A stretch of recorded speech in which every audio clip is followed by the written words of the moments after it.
The Dwemer have been gone for around 4,000 years, and their machines are still running.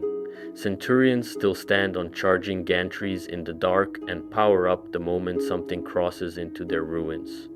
Spiders still patrol corridors nobody has walked in millennia, still repairing pipes and gears for a civilization that isn't coming back to check the work.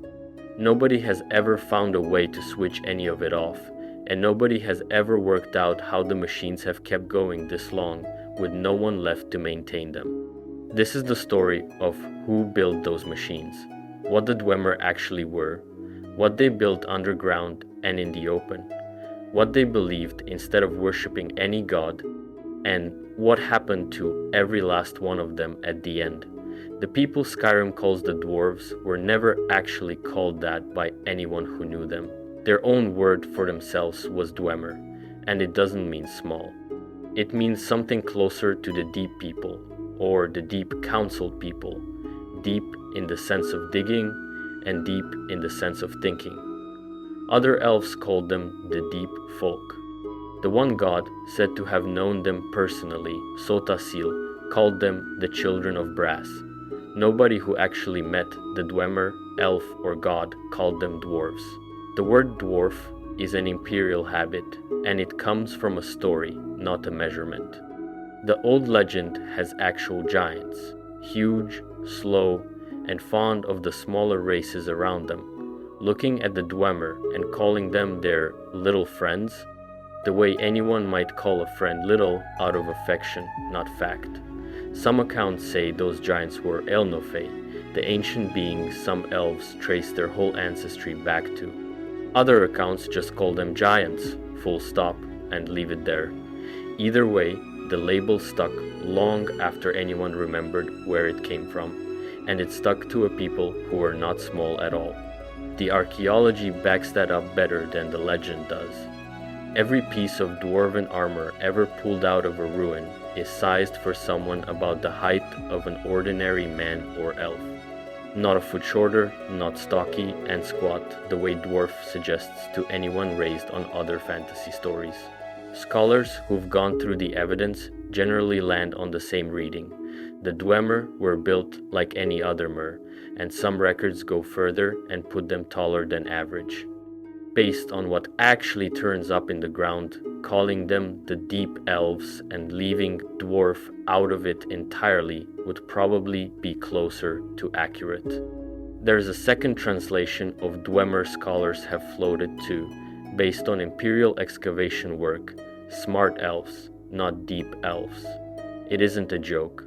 Dwemer myth describes them as star students of the Elnofey, the same titanic beings from the giant legend, learning secrets of the world by watching them work. If that reading holds, the little friends the giants were talking about might not have meant size at all. Most of what casual players think they know about the Dwemer doesn't come from any of this. It comes from a set of storybooks called The Ancient Tales of the Dwemer, written under the pen name Marobar Sul by an author named Gor Felem. Those books are popular and they're fiction, light adaptations of other cultures' folk tales with a Dwemer coat of paint, painting the Dwemer as cozy, relatable people not that different from anyone else. The actual historical picture built out of ruins and inscriptions and the accounts of the people who fought them is colder than that. Contemporary sources describe the Dwemer as fearsome, hard to read, and at times outright cruel, alongside being careful, intelligent, and endlessly industrious. Bedtime story dwarves they were not. What they looked like, beyond size, is harder to pin down than it should be for a race this thoroughly documented. The only physical description of a living Dwemer comes from the single one left alive thousands of years after the rest of them vanished, and he was, by his own account, bloated and disfigured by a wasting disease, a bad model for what his people looked like when they were healthy. Beyond him, the descriptions come from statues and from the hostile spirits still haunting Dwemer ruins. Pale eyes, skin the color of ivory. Longbeards come up often enough in the record to count as typical, along with heavy metal armor and robes. Past that, nobody has much to go on, and the fair thing to say is that in most other respects, the Dwemer probably looked like any other Mer, because nothing in the record says otherwise. Even where they came from is a hole in the story, and not a small one for a people the wider world treats as ancient and foundational.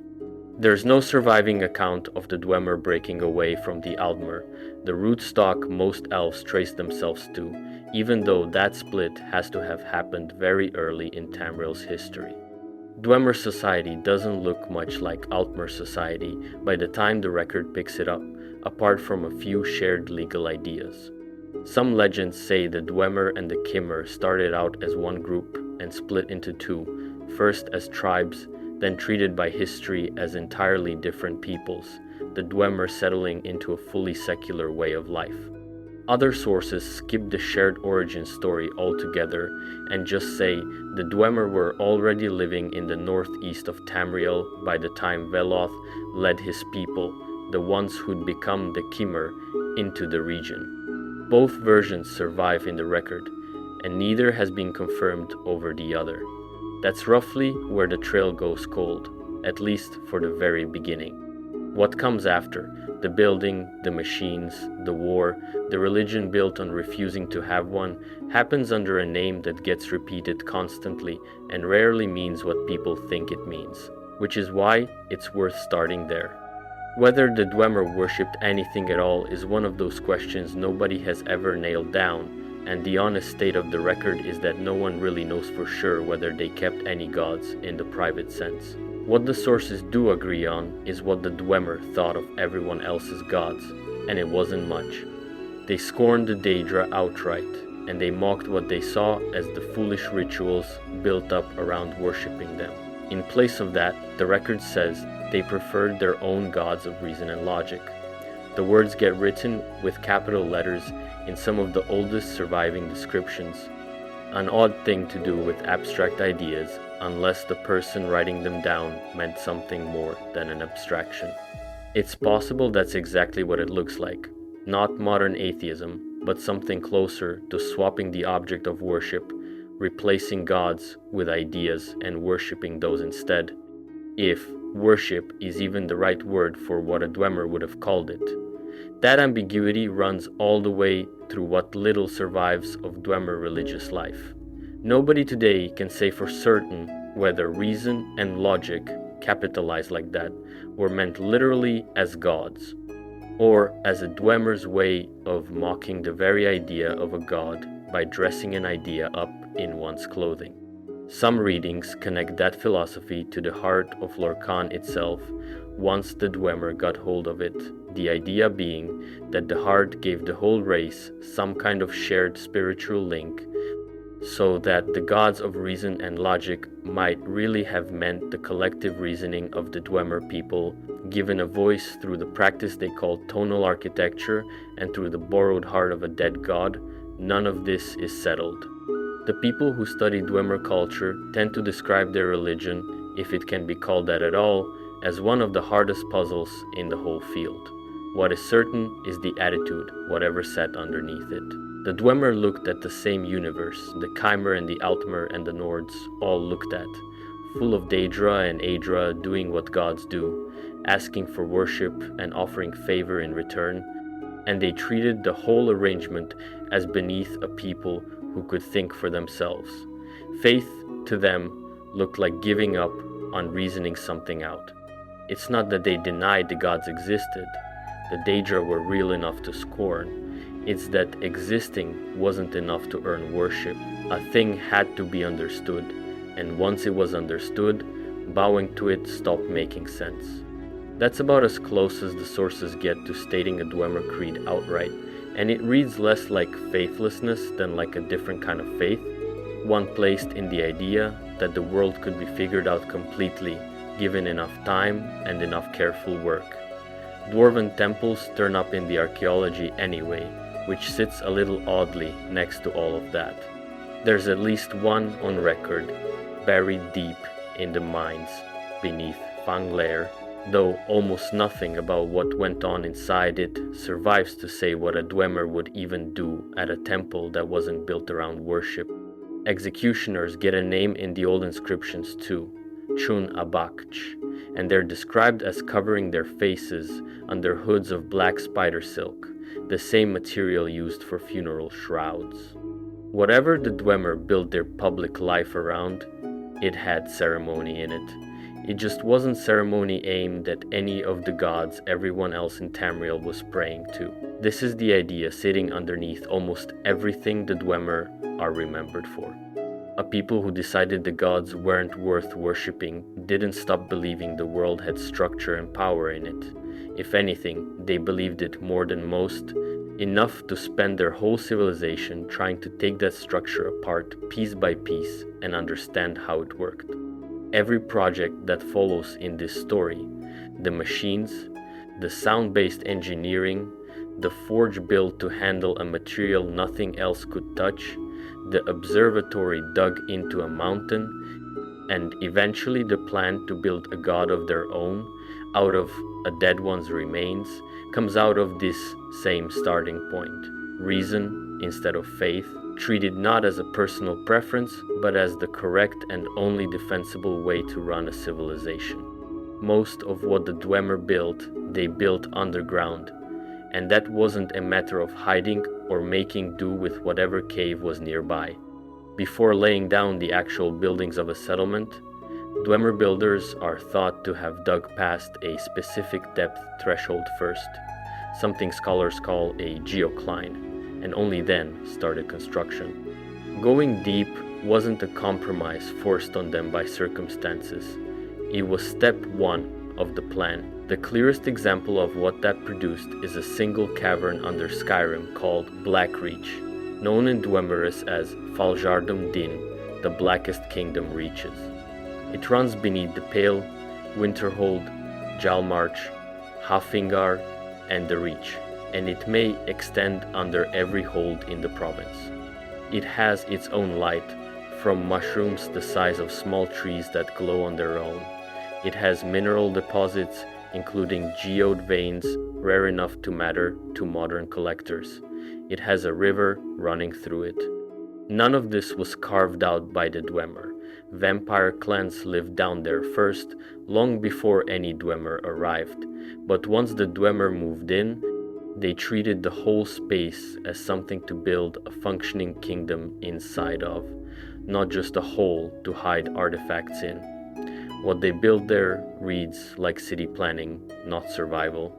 Great lifts connected several of the Dwemer cities in Skyrim straight down into Blackreach, linking Alftant, Mzinchaleft, and Raltar to a shared cavern under Winterhold and the Pale that also held a structure called the Tower of Mzark.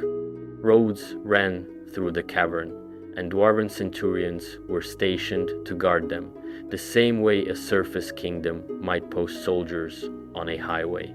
At the center of it all sat the Silent City, a full Dwemer settlement built inside the dark. In the damp of the cavern, the Dwemer farmed mushrooms for food. Further west, separate cavern systems called Greymore Cavern and Argzan Cavern ran under Hafinger, Halmarch, and the Reach, tied to the surface by their own great lifts and their own Dwemer citadels. The Tower of Mzark is worth stopping on, because it points at something bigger than tunnels and mushroom farms.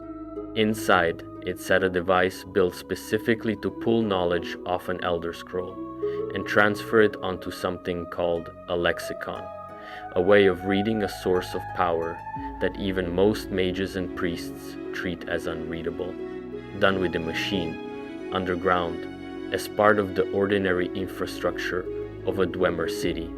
The Dwemer kept an actual Elder Scroll inside Blackreach as part of their operation there. Most civilizations in Tamriel would build a religion around an object like that. The Dwemer built a machine to extract information from it.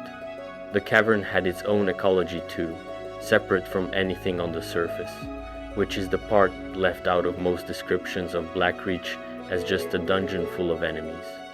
Veildir, Chorus, frostbite spiders, durzogs, trolls, and a long list of smaller creatures, winter moths, shroom beetles, torch bugs, nixads, even cockroaches, live down there and nowhere else. Some of the plant life is unique to the cavern too, growing only in isolated pockets where conditions allow it. Blackreach is the only place in Tamriel where gloomspore variants of bears, wolves, and sencha have ever been found living wild. None of that was engineered by the Dwemer. It grew up around what they built, the same way any ecosystem grows up around a city, except this one grew up in the dark, sealed off from a sun it never saw. Blackreach is the biggest known example, but it's one cavern among several. The Dwemer repeated the same basic pattern anywhere they settled in force. Dig deep first, then build. What varied from region to region was how much of that underground world has ever been mapped by anyone who came after them. In most places, it isn't much. Most of what people picture when they think Dwemer Ruin is Morrowind, Vardenfell in particular, where the largest concentration of Dwemer strongholds has always stood. But the Dwemer were never a Morrowind-only people, and a good chunk of their history happened somewhere else entirely, driven there by an argument. In the first era, 420, when the Dwemer and the Chimer of Morrowind sealed their alliance and formed the first council, one clan wanted no part of it. Clan Rorken refused to make peace with the Chimer and chose exile instead. According to the legend, the Rorken chieftain picked up his warhammer, Volendrang, and hurled it west across the whole of Tamriel, swearing to lead his people to wherever it landed. It came down in the Alikur Desert, and the clan built their new capital on the spot, naming it Volenfell, City of the Hammer in Dwemeris. That land eventually took the same name in a slightly worn-down form, Hammerfell.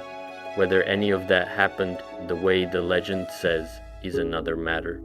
A Dwemer writer named Gurur, working long after the fact, pointed out that literally every detail of the story gets questioned by scholars, right down to whether a person can throw a hammer across a continent.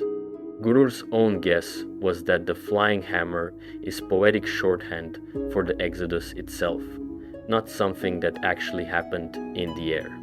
Either way, the Rorken did leave, did cross Cyrodiil, and did settle the Alikur, where they found the land rich enough to expand well beyond their capital, deep mines, busy workshops, colonies as far out as Bidzark on the island of Stros Mkai and Rakunzelft in the Dragontail Mountains. One Dwemer scholar, Telve Gelain, thought splinter groups from Rorken might have pushed even further into places like the snowbound ruins of Zdenganaz in Hrothgar, or possibly as far as Cyrodiil and Black Marsh. Bidzark itself is a good stand-in for what these outlying colonies actually were. It wasn't a rough outpost. It ran on a full system of steam pipes, had a large working mine that eventually flooded with lava, and its Dwemer built it in a distinct style using tonal architecture, the same sound-based engineering used everywhere else in Dwemer territory. Modern Redguards still treat the site with a kind of reverence. Initiates of a Redguard knightly order called the Order of the Scarab have to travel to Bidzark and, according to their own tradition, wrestle its mechanical men back into working shape before they can be admitted.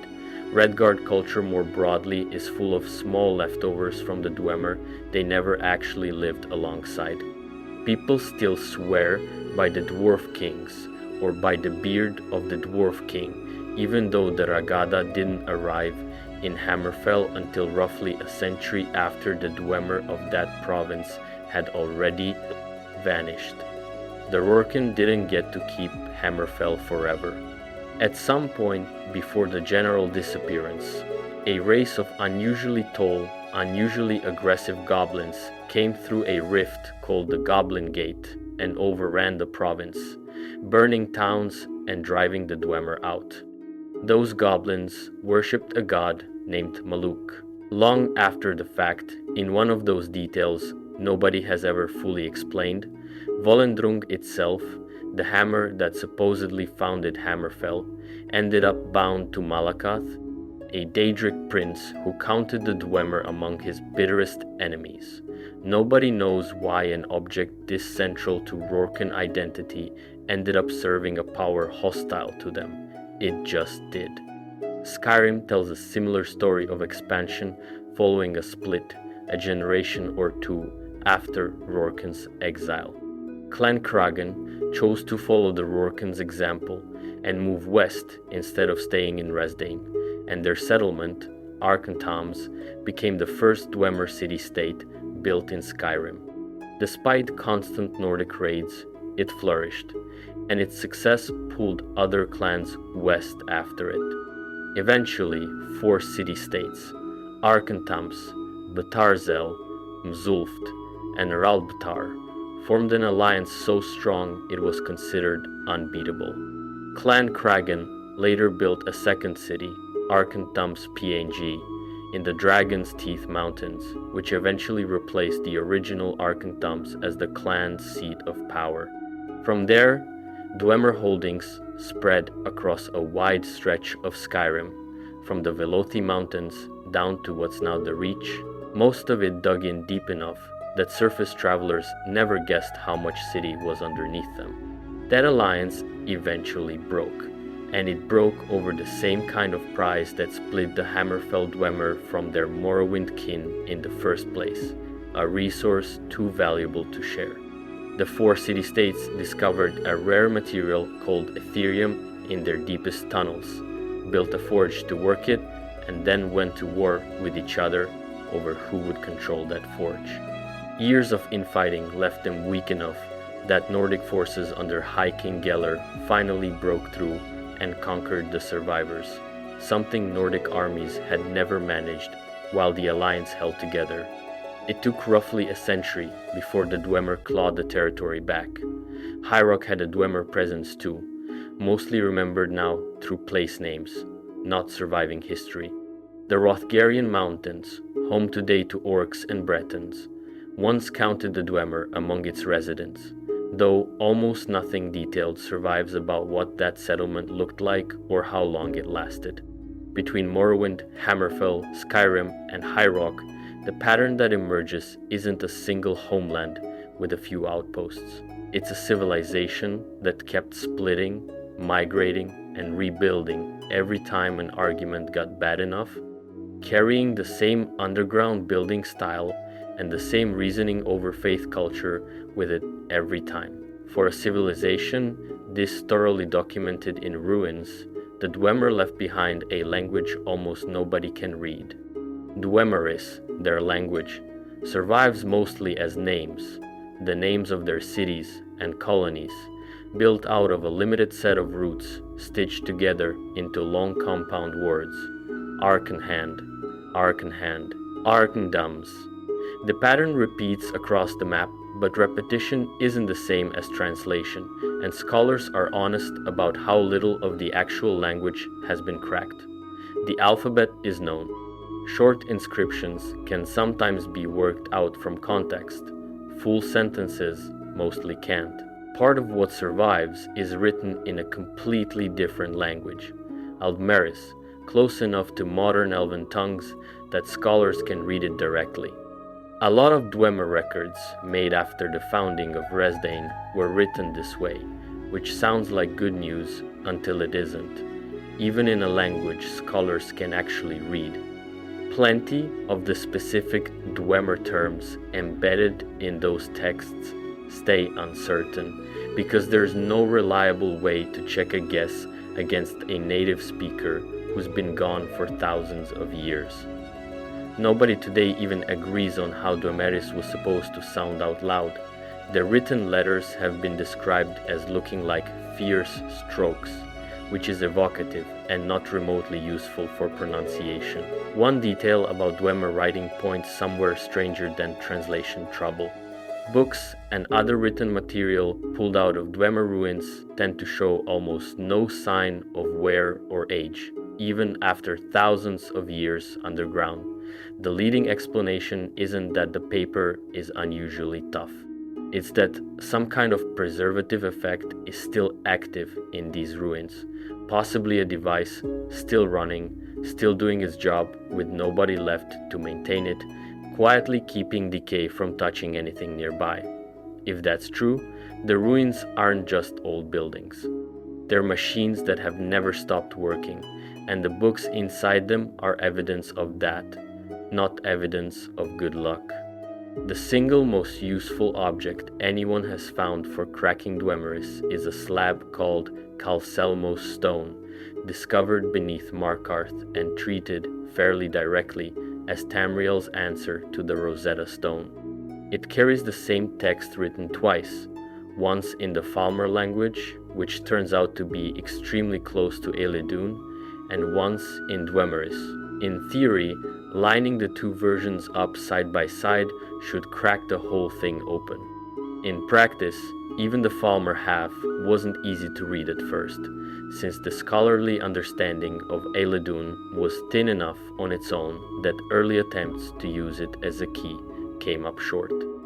The stone gets its name from the person who spent his career on it, Calcelmo, scholar of Markarth, an Altmer conjurer who's turned Dwemer studies into his life's work, digging through the ruins beneath the city with his nephew Akentar at his side.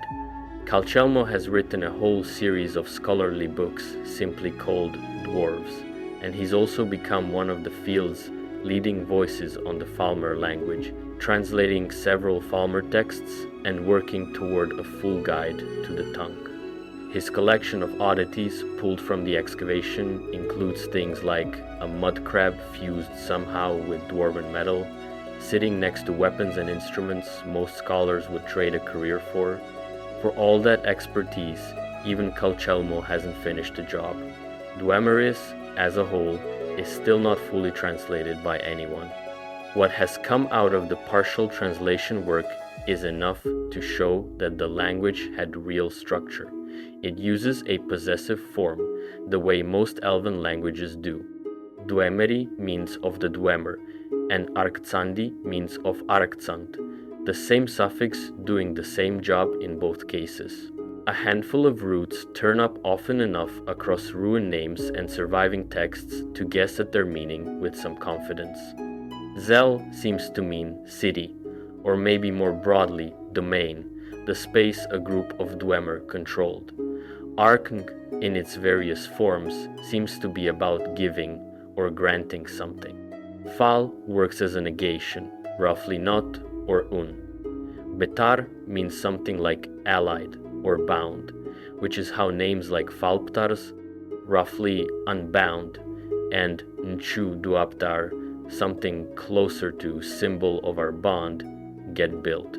Nchuan means radiance, which is where Nchuan Zel, Radiant City, comes from. That's most of what 4,000 years of scattered inscriptions and one badly needed stone tablet have produced. An alphabet, a possessive suffix, a short list of roots, and a lot of city names that finally make a kind of sense once the pieces are laid next to each other. The rest of what the Dwemer actually said to each other is still sitting in ruins nobody has learned to read.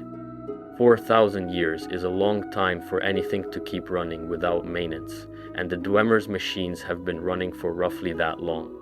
Every active Dwemer ruin today is patrolled, guarded, or serviced by constructs the Dwemer called animunculi, built and switched on before the last of their makers vanished and never switched off since. Nobody has ever found a way to replicate how they were made. People who study them mostly just fight past them and salvage the parts. Most try not to think too hard about the fact that the guard duty never ended. The most common of them are also the simplest by design: dwarven spiders, small enough to scuttle, common enough to be the default sight in nearly every ruin. They aren't just weapons. Spiders repair things, patrol corridors, and turn up doing maintenance work with no obvious threat around at all. That's closer to a job than a defense mechanism. They're also known for an unusual capacity to learn, something that shouldn't really apply to a machine built thousands of years before the idea of a self-improving system had a name anywhere else on Nern. Most of them can't wander far from a Dwemer city or installation without either a live operator or a control rod running them by remote, which nobody treated as a real limitation until a Dwemer engineer named Razak decided to fix it anyway. Razak spent his life trying to build a spider that would stay charged for eras using a soul gem instead of a tether to its home city, and the work wasn't finished until after he died. Centuries later, an Altamer researcher named Neramo cracked a different version of the same problem and found a way to modify spiders to run independently, well enough that some ended up kept as something close to pets. One step up in size and strength are the dwarven spheres, which spend most of their time rolled into a compact ball and only unfold into a fighting shape once something worth fighting shows up. Loadouts vary. Some carry a sword and shield, some are built as archers, and a rarer version called the Dwarven Arquebus swaps blades for an actual lightning cannon. Bigger still are the Centurions, heavily armored, carrying a hammer or mace on one arm and a blade on the other, some able to vent scalding steam at anyone who gets close. One detail in the record about them doesn't fully add up. They're described as vulnerable to frost and magic because of the steam system driving them, and in the same breath as highly resistant to fire, frost, and shock. Whichever version is closer to right, Centurions aren't uniform in size the way their name suggests. Plenty of the steam Centurions turned up in Morrowind are shorter than an ordinary man, not the looming machine most people picture. The largest confirmed model is the Dwarven Colossus, bigger and more heavily built than a Centurion, carrying a blade on one arm and a cannon on the other, found only in a handful of sites such as the assembly lines of Bothungthuns. Sothasil, the one god known to have studied the Dwemer up close, kept one in his own private study on the Isle of Artaeum, and later used entire storerooms of salvaged Dwemer machine parts to build creations of his own, a detail worth remembering, because Sothasil's own mechanical afterlife project picks this exact thread back up. Past the big three, the range of what the Dwemer built gets stranger the further into it anyone goes. Dwarven delvers were excavation machines fitted with a laser on one arm and a drill on the other, purpose-built for digging through solid rock, not fighting. Dwarven droneflies were miniature metal insects built to aerate enclosed spaces and keep pollen, mold, and disease out of a facility, following a worker around like a small mechanical attendant, not a guard. Dwarven dynasters, sometimes called carriers, were massive transport constructs shaped like horned beasts, built to physically carry several spheres inside their bodies and release them from a hidden chute at the right moment, in effect a delivery vehicle for other machines. Dwarven sentries, also called theodolites, were originally built as automated surveying instruments to map subterranean territory, not as soldiers, though they can extend their necks to fire an incapacitating shock and generate a protective barrier for nearby animunculi when the situation calls for it. Watching one work, people who've studied them describe something close to emotional reaction, even though nothing about a theodolite is supposed to feel anything. Then there are the ones that aren't machines at all.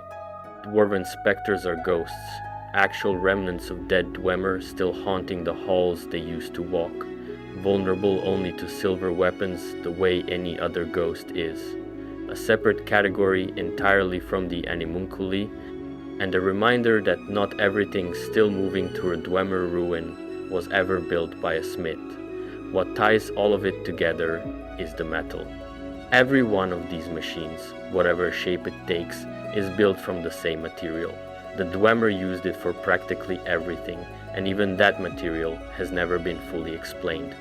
Every animunculus, every weapon, every scrap of armor pulled out of a Dwemer ruin is made from the same substance, usually called dwarven metal or dwarven brass, and after thousands of years of study, nobody has worked out how to make it from scratch.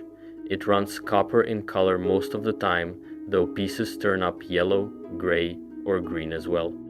The Dwemer used it for everything: architecture, cutlery, weapons, armor, and above all their animunculi, and to everyone who came after them, it's mainly of interest for exactly two things: smithing weapons and smithing armor.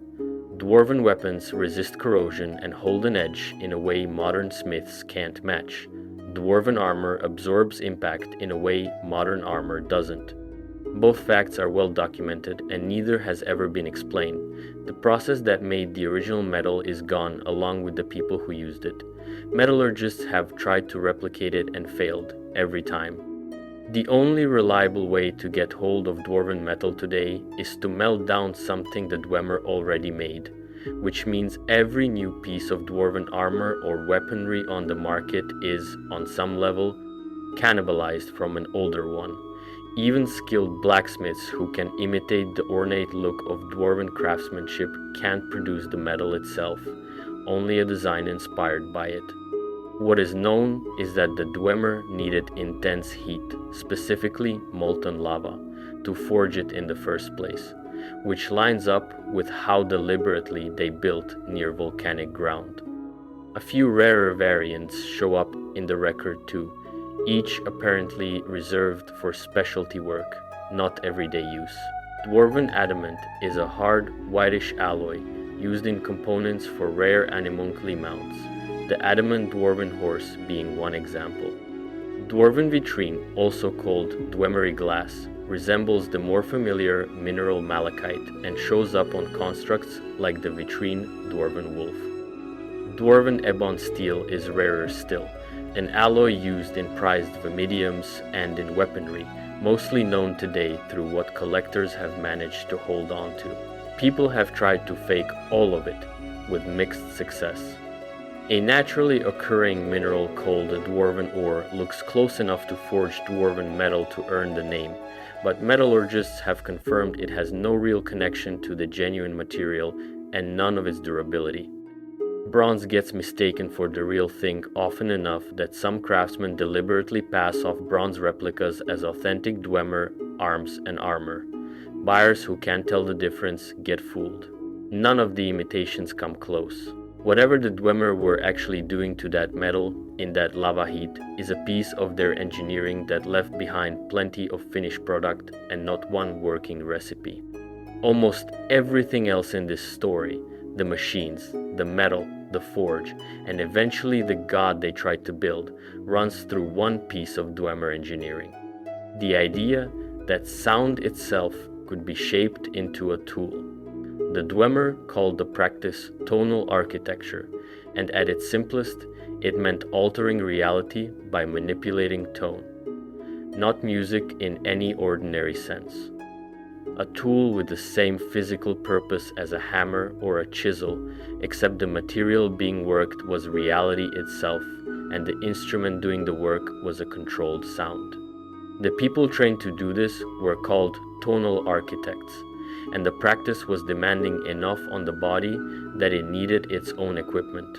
Architects shaped tones through their own voices, amplified through magical torques worn around the neck, and protected their ears and what the sources call their thought organs, with headgear known as tonal attenuators, built specifically to guard against the harmonic feedback that came from the work itself. This wasn't a hobby craft. The Dwemer reached what's described as near total mastery of tonal forces and put that mastery to work everywhere, in mining, in medicine, in architecture, and, more unsettlingly, in psychology. Ancient Kimeri scholars who studied the Dwemer from the outside claimed the same techniques could be turned on people, bending weaker minds to a tonal architect's will through a kind of complex aural hypnosis. The devices built to do this at scale were called tonal resonators, and by every account they were enormous, standing taller than the largest giants and filling whole chambers with a tangle of pipes, dials, and pistons. Switched on, a resonator released a series of tones capable of altering the brainwaves of anyone nearby, elf or man, inducing deep calm, profound pleasure, or, just as easily, paranoia and terror. The sources described their potential uses as virtually limitless, which for a device built to directly rewrite how a mind feels is not a comforting way to put it. One surviving example shows what that looked like when something went wrong with it. A dwarven resonator was found still active in the Kwama mines of Gnesis. Buried inside a Dwemer ruin the miners had accidentally broken into.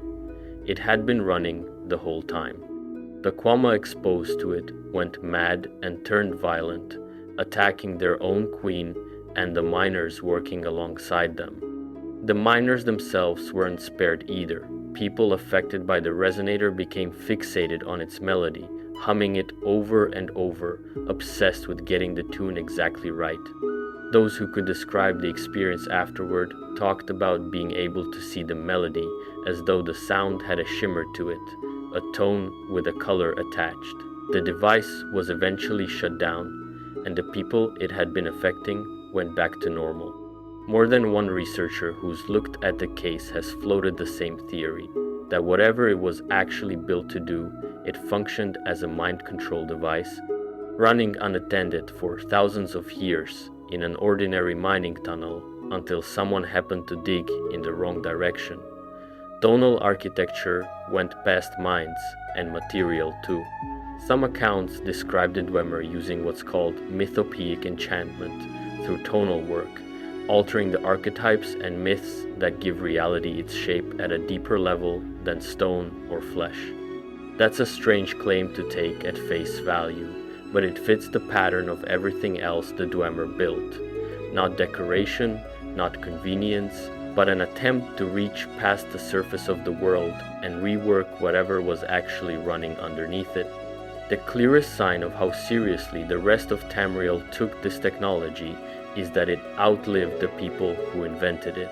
Sotha Sil, the one god who studied the Dwemer closely, built much of his own divine work on top of borrowed tonal architecture, refining Dwemer tonal forks into working divining rods and creating instruments of his own, like the resonant sphere, which chimes with a sound close to the bells of his own brass fortress when magic touches it. A Reachfolk witch named Arana, describing Dwemer magic from the outside, called it hard to hold, clean, all straight angles with no frayed edges, and found the whole idea of it unnatural. She wasn't wrong about the shape of it. Nothing about tonal architecture reads as organic. It reads as engineering, applied to something almost nobody else in Tamriel thought could be engineered at all. Somewhere in the deepest mines of Skyrim, sometime in the First Era, Dwemer miners hit something none of their tools could touch. It was a crystal, luminescent blue, radiating a magical aura strong enough to notice immediately and completely unworkable by any method anyone had. It couldn't be enchanted through normal means. It couldn't be smelted, molded, bound, or broken by any conventional process. They named it Etherium, and as far as anyone has confirmed, that one deposit under Skyrim is the only place it has ever been found on near. The name itself points somewhere specific, a possible connection to Aetherius, the realm outside Nirn, and to the rare ethereal fragments that occasionally fall out of the sky and land on the world. The same kind of material the Aelids elsewhere learned to harness as meteoric glass. Unworkable didn't mean useless. The Dwemer worked out that Etherium could be embedded instead of shaped, set into gold or dwarven metal, or occasionally malachite, ebony, or sapphire, to produce what get called ethereal artifacts. Crowns, shields, staffs, each carrying enchantments unlike anything achievable through ordinary means, from turning an enemy briefly ethereal to summoning Dwemer animunculi outright, to tapping directly into the power of the standing stones. A perfectly round, highly magnetic orb called an etheric lodestone, threaded through with glowing veins of the crystal, turns up in the record too. Certain animunculi, the dwarven architons in particular, were built with actual Ethereum crystals embedded in their armor plating, which is as close as anyone got to making an unworkable material into a functioning machine part, not by working it, but by building the machine around it. Getting enough of the crystal to matter took real organization. Around the First Era, 221, the Dwemer uncovered a considerable source of it, primarily mined at Raldbethar, a city connected directly to Blackreach. 4 Dwemer city-states, with Arkenthums taking the lead, formed a formal alliance just to manage the extraction, processing, and study of the material. Between them, they built the Ethereum Forge, a facility specifically engineered to smelt the crystal under exactly controlled conditions, using the heat of magma buried deep beneath the settlement of Pthalft in what's now the Rift. That forge is what finally let the Dwemer turn Ethereum into finished artifacts of real power, not a curiosity sitting in storage. The same alliance that built the forge is what eventually broke it. Once the scale of what Ethereum could do became obvious, the 4 city-states stopped cooperating and started competing, and the resulting conflict, remembered as the Ethereum Wars, dragged on for decades. None of the 4 cities ever actually managed to take control of the forge outright. Instead, the Great Lift leading down to it was sealed, and the Ethereum crest needed to open that seal was deliberately shattered into 4 pieces, one shard entrusted to each of the warring cities, Arkenthums, Raltar, Tharzel, and Mzulft, as though locking the prize behind a puzzle that required all 4 rivals to cooperate was the only way anyone could be trusted not to seize it alone. The fighting left every one of those city-states weakened enough that Nordic forces under King Gelir were finally able to break through and conquer them, something that hadn't been possible while the alliance held. After the Dwemer vanished entirely in the First Era, 700, later scholars digging through the ruins, including Arkenthum's Fung, the Kragan capital, kept turning up samples of the crystal. Every time, it got filed away as a curiosity, not a resource, because nobody could work it any more than the Dwemer's rivals ever could.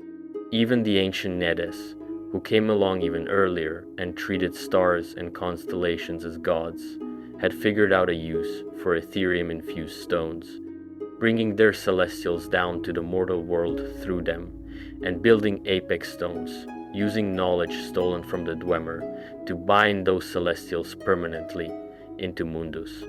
That's the strange legacy of the crystal, a material nobody has ever truly worked, changing hands and changing purposes for thousands of years, always understood just well enough to be dangerous and never well enough to be tamed. Mzulft sits in Eastmarch, far north of Riften, dug deep into the Velothi Mountains with a surface entrance so far from the main complex that it comes out near Skuldafn, on the opposite side of the mountains entirely. At its height, it wasn't a small colony. Mzulft was one of 4 Dwemer city-states, working alongside Arkenthums, Raldbethar, and Betarzel, that banded together specifically to research Ethereum, and its role in that alliance was manufacturing on a large scale. Raw Ethereum got stored there in the open air, not sealed inside, because the crystal was harmonically volatile enough that keeping it enclosed carried its own risk. The city also held soul gems purpose-built to preserve memories, and at the top of the whole complex, an instrument called the oculary. What the oculary actually did is documented mostly by what people used it for, not by any full explanation of how it worked. It was built to locate things at a distance, magical artifacts specifically, and the Dwemer of Mzulft put it to that exact use more than once.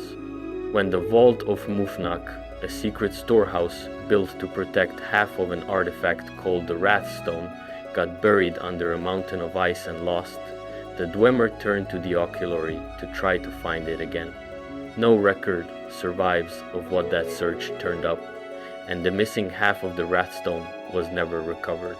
It's one of the few Dwemer projects on record that appears to have simply failed, without any dramatic ending attached to it. The Wrathstone story itself says something about how seriously other civilizations took what the Dwemer were sitting on.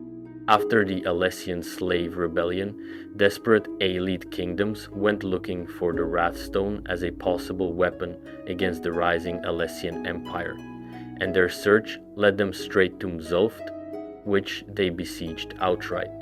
The siege failed to breach the city or find anything, mostly because the Aelids had the wrong target.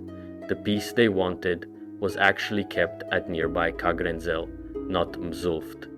A Dwemer architect named Muvnak, realizing after the attack that Kagrenzel wasn't secure enough, moved the artifact into a new vault built specifically to hide it better. That's the vault that later vanished under the ice. Mzulft's own fortunes rose and fell with the rest of Dwemer Skyrim. It fell to Nordic forces under King Geller once the Ethereum Wars had worn the four-city alliance down, was reclaimed by the Dwemer roughly a century later, and thrived again for a stretch before the general disappearance in the First Era. 700 emptied it out, along with every other Dwemer settlement in the province. What happened to Mzulft afterward is a longer list than most abandoned Dwemer cities can claim, mostly because the oculary kept drawing people back. In the early Second Era, a researcher working inside the ruins studied the soul gems and the strange magical orbs scattered through the complex, and worked out that the orbs could hold images if charged near one of the Dwemer's memory storage devices, with the recorded information rushing directly into the orb. The discovery cost the researcher their life. Mechanical guardians in the ruins tried to destroy the orbs instead of letting them be studied, and the doors sealed shut, trapping the researcher inside before help could arrive. Later in the Second Era, two Dunmer siblings, Rainer and Kireth Vanos, explored Mzulft and successfully extracted memories from those same soul gems, work that helped establish both of them as legitimate scholars in their own right. The oculary's last recorded use came in the Fourth Era, when the Synod sent an expedition specifically to operate it and locate magical artifacts with its help. By then, Mzulft had been overrun by Falmer, who killed most of the expedition before a mage from the College of Winterhold arrived, worked with the Synod survivors, and successfully used the oculary to find the Staff of Magnus. A fragment of Ethereum was also recovered from the ruins that same year. An instrument built to search for lost and hidden things, sitting in a city built to handle a crystal nobody could work, ended up outliving its makers by thousands of years and doing exactly the job it was built for, right up until the end. Add up every named Dwemer site on record across every province, and the total passes 100 without much trouble. Vardenfell alone accounts for more than 30 named ruins, spread from the Ascadian Isles to the West Gash to the slopes of Red Mountain itself, where 6 separate sites cluster close enough to the old Dwemer capital to suggest just how much infrastructure was packed into that one stretch of mountain. Mainland Morrowind adds roughly another dozen, centered on Balmzam Shend beneath Mournhold and Kemelze in the east. Skyrim's list runs even longer once Blackreach is factored in separately from the surface ruins sitting above it, with named sites scattered through the Reach, Eastmarch, the Pale, the Rift, and beyond. Hammerfell and High Rock add a few dozen more between them. None of that counts the Fourth Era discovery of Dwemer ruins in Cyrodiil, found holding thousands of ancient Dwemer weapons in the region of Bloodfall, proof that even a province with no established Dwemer history at all could still be hiding a site nobody had ever catalogued. Most of that list has never been meaningfully explored by anyone. Some sites are catalogued by name only, with nothing recorded about what's actually inside them. Others have had a single expedition pass through and never come back to finish the job, and a handful have been picked apart repeatedly by different treasure hunters across different eras without anyone ever mapping the whole complex. Nieuwsluifting, on the volcanic wastes of Molagamur, is one of the two largest Dwemer sites on Vardenfell, and even now nobody agrees on what it was actually built to research. What is known is that it holds an object called the Bathark Prism, whose purpose has never been settled either, with one theory suggesting it might be some kind of codex for translating tonal patterns into legible script. A treasure hunter named Artisan Lenarmen went looking for the heart of Lorcan there during the Second Era, convinced it might be buried somewhere in the ruins. It wasn't. The Bathark Prism was the only find worth the trip, and even that hasn't finished being studied. Betwand, further north in the Ashlands, tells a similar story from a different angle. A ruin still guarded by functioning centurions centuries after its Dwemer inhabitants disappeared, still visited by ghosts of the people who used to live there, and still, as late as the Third Era, capable of swallowing whoever wandered in looking for something valuable. A vampire named Mastrius was trapped for centuries in a nearby tomb until an accomplice helped him retrieve the artifact Spellbreaker from inside Betuan's ruins, at which point he broke his curse, betrayed his own rescuer, and was killed for it. None of that required anyone to actually finish exploring the site. It just required someone to find the one object they were looking for and leave. Alfstand in Winterhold is unusual even by Dwemer standards. Most Dwemer builders avoided ice. Alfstand sits partially on top of an active glacier anyway, built with its own distinct iconography that doesn't quite match the style used anywhere else. A researcher named Septimus Cygnus described it as the point of puncture, of first entry, of the tapping, a strange phrase that has never been fully explained but points at Alfstand's real significance. It's one of the deepest and earliest access points into Blackreach, the connective cavern running under most of Skyrim. Alfstand's great lift, dropping straight down into that cavern, made it one of the more important nodes in the whole underground network, not because of what was built at Alfstand itself, but because of what it connected to below.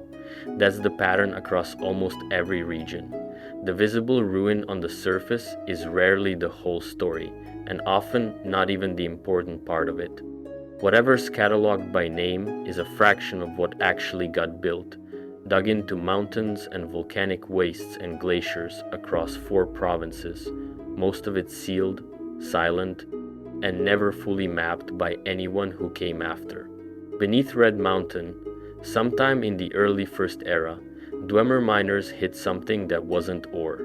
It was a stone, glowing, unmistakably not natural, embedded deep in rock that had no business holding anything like it. The Dwemer's chief tonal architect, Lord Kagrenak, examined it and concluded what it actually was. The heart of Lorcan, the physical remnant of a god's own divine center, sitting under a mountain the Dwemer had already been digging into for generations. Getting the heart to that spot took an entire myth of its own, and the myth doesn't agree with itself depending on who's telling it. In the most common Aldmeri version, Lorcan is defeated by the knight Trinimac after a long war, and Trinimac reaches into him with more than hands and tears the heart out. The heart doesn't die. It laughs at them and refuses to, because by that point it had become one with the new world itself. Ariel fastens it to an arrow and shoots it into the sea, where none could find it, and a volcano rises up where it lands. A separate account skips the arrow story entirely and describes the heart falling out of the sky like a meteor, crashing directly into the region that would become Vardenfell and forming Red Mountain on impact. Both versions land in the same place, literally, a mountain formed around a god's discarded heart, with fire underneath it that never goes out. Some Bosmer tradition goes further and holds that Lorcan himself is still down there, and that the rumbling of the volcano is nothing more than him eating something that disagreed with his stomach. Whichever version is closer to true, the effect on the ground was the same, a mountain that behaved less like a landform and more like a wound that never fully closed. In the mythology built up around the metaphysical structures called the towers, the heart gets its own formal title, the first stone, treated as the anchor point for Red Mountain's own status as a tower, the place where the rules governing that tower's little pocket of reality were, in effect, written down. That framework credits the heart with letting Mundus exist without the gods being fully present in it at all, granting the world a specific and strange kind of independence some accounts describe as the consequence of variable fate. Not every piece of the heart even stayed at Red Mountain. One tradition claims a single drop of its blood fell into an Aelid well far to the west and fused with the magic already inside it, hardening into the crystal that Aelid craftsmen eventually cut and polished into Kimel Adabal, the centerpiece stone of the Amulet of Kings, meaning a fragment of the same object on the Red Mountain ended up, generations later, sitting on the ring that legitimized Cyrodiil's emperors. None of that theology is what mattered to the Dwemer standing in front of the actual stone. Where an Aldmeri priest or a Chimer ancestor worshipper might have approached an object like this with dread or reverence or both, the record is consistent that the Dwemer approached it the way they approached everything else, as a problem to be understood and a resource to be used. They didn't build a shrine around the heart. They built tools. Kagrenak studied it, worked out what it was doing and what it might be made to do, and started designing instruments specifically meant to draw power out of it, the same way any other Dwemer operation drew Ethereum out of a mine or lava out of a fissure. A god's leftover center of being, discovered by accident under a mountain the Dwemer had already claimed as their own territory, became, in Dwemer hands, a power source with a very specific engineering problem attached to it: how to tap something that dangerous without the whole operation going wrong.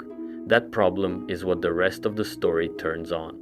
Whatever the heart actually was in a cosmic sense meant nothing to how the Dwemer treated it in practice.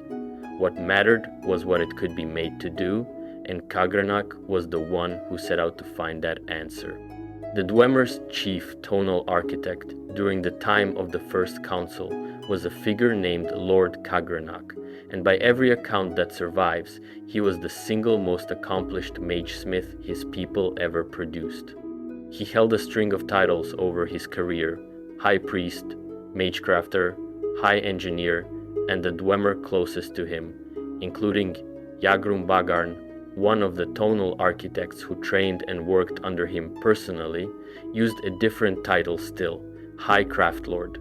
Even Vivek, writing about Kagrenak generations later from an outside and often hostile perspective, called him both High Engineer and, less kindly, Kagrenak the Blighter, while still confirming High Craftlord as accurate. Kagrenak ran a staff of his own underlings, among them a smith named Dark Mezalf and a writer named Batuan Mzanj, and their combined output included Moon and Star, a ring enchanted so that only one specific person, Nerevar, could ever wear it, built as a kind of unforgeable proof of identity. Whatever else Kagrenak was, he was first and plainly a maker, meticulous and careful, the kind of engineer other engineers deferred to. His actual job title, Chief Tonal Architect, meant he was responsible for the technology behind the Second Empire's great freeholds, the underground cities that made up Dwemer civilization at its peak. But Kagranak wasn't only an engineer, he held the high priest title for a reason. In the little understood shape of Dwemer religious life, he functioned as something close to a religious leader, and his ideas had followers who treated them as doctrine. His precepts were taught at a Dwemer settlement called Keraka, described as home to some of the most learned people in the Dwemer world, who spent their days studying Kagranak's words and considering their own place in whatever came after this life. Nothing at Keraka was valued more highly than understanding the self and its relationship to the heart. Kagranak's own library was kept at a separate settlement, Turei Nulal. The theory underneath all of it, how a new god could be built from the heart of Lorcan, was written down by Kagranak himself in a text called Divine Metaphysics, composed in Dwemeris, and, by every account, unreadable to anyone without deep fluency in that language. Nobody outside the Dwemer has ever been able to read it directly. Even Yagrum Bagarn, who didn't work on the Anumidium project himself but could understand the theories described in it, refused to explain them to anyone who asked, on the grounds that Kagranak's ideas deserved to die along with the last of the people who could actually use them. A surviving copy of the book, found under a table in the Dwemer ruin of Bethames, shows just how far apart two serious scholars can land on the exact same text. One imperial researcher, Edwina Elbert, tried to use a different Dwemer travel guide as a translation key and got nowhere, eventually deciding the book was probably nothing more than the ramblings of some deranged dwarf. A Telvanni scholar named Baladas Demnevani, working from the same copy, read it as exactly what it was, an account of how the Dwemer tried to build a new god, Anumidium, using Kagranak's tools and a set of sacred tones applied directly to Lorcan's heart. Both readers were qualified.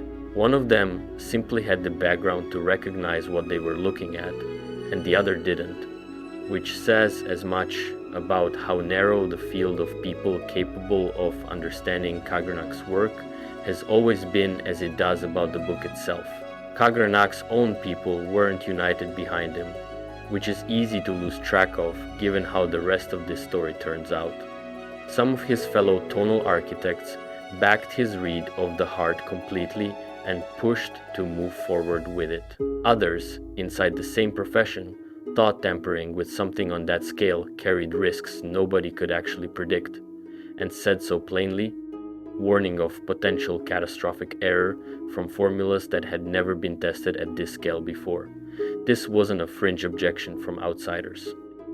It came from other trained tonal architects, people with the same technical background as Kagranak, looking at the same data and reaching a different conclusion about whether it was safe to act on it. How much of the actual project belonged to Kagranak alone, not to the Dwemer as a state decision, is one of the things the sources disagree about. At least one surviving account claims Kagranak worked in secret, hiding the scale of what he was building from King Dumak himself, and that this secrecy is what set the War of the First Council in motion. Dumak denying to his old friend Nerevar that any such project existed, only for Nerevar to learn otherwise and come back demanding it stop, at which point Dumak's earlier denial looked like a betrayal whether he'd known the truth or not. Vivek's own account doesn't settle whether Dumak actually knew, though it does note that Kagranak personally took offense when Nerevar first raised the question with Dumak, and that it was Dagoth True means nobody has explained who first uncovered Kagranak's plans and brought them to the Khmer leadership in the first place.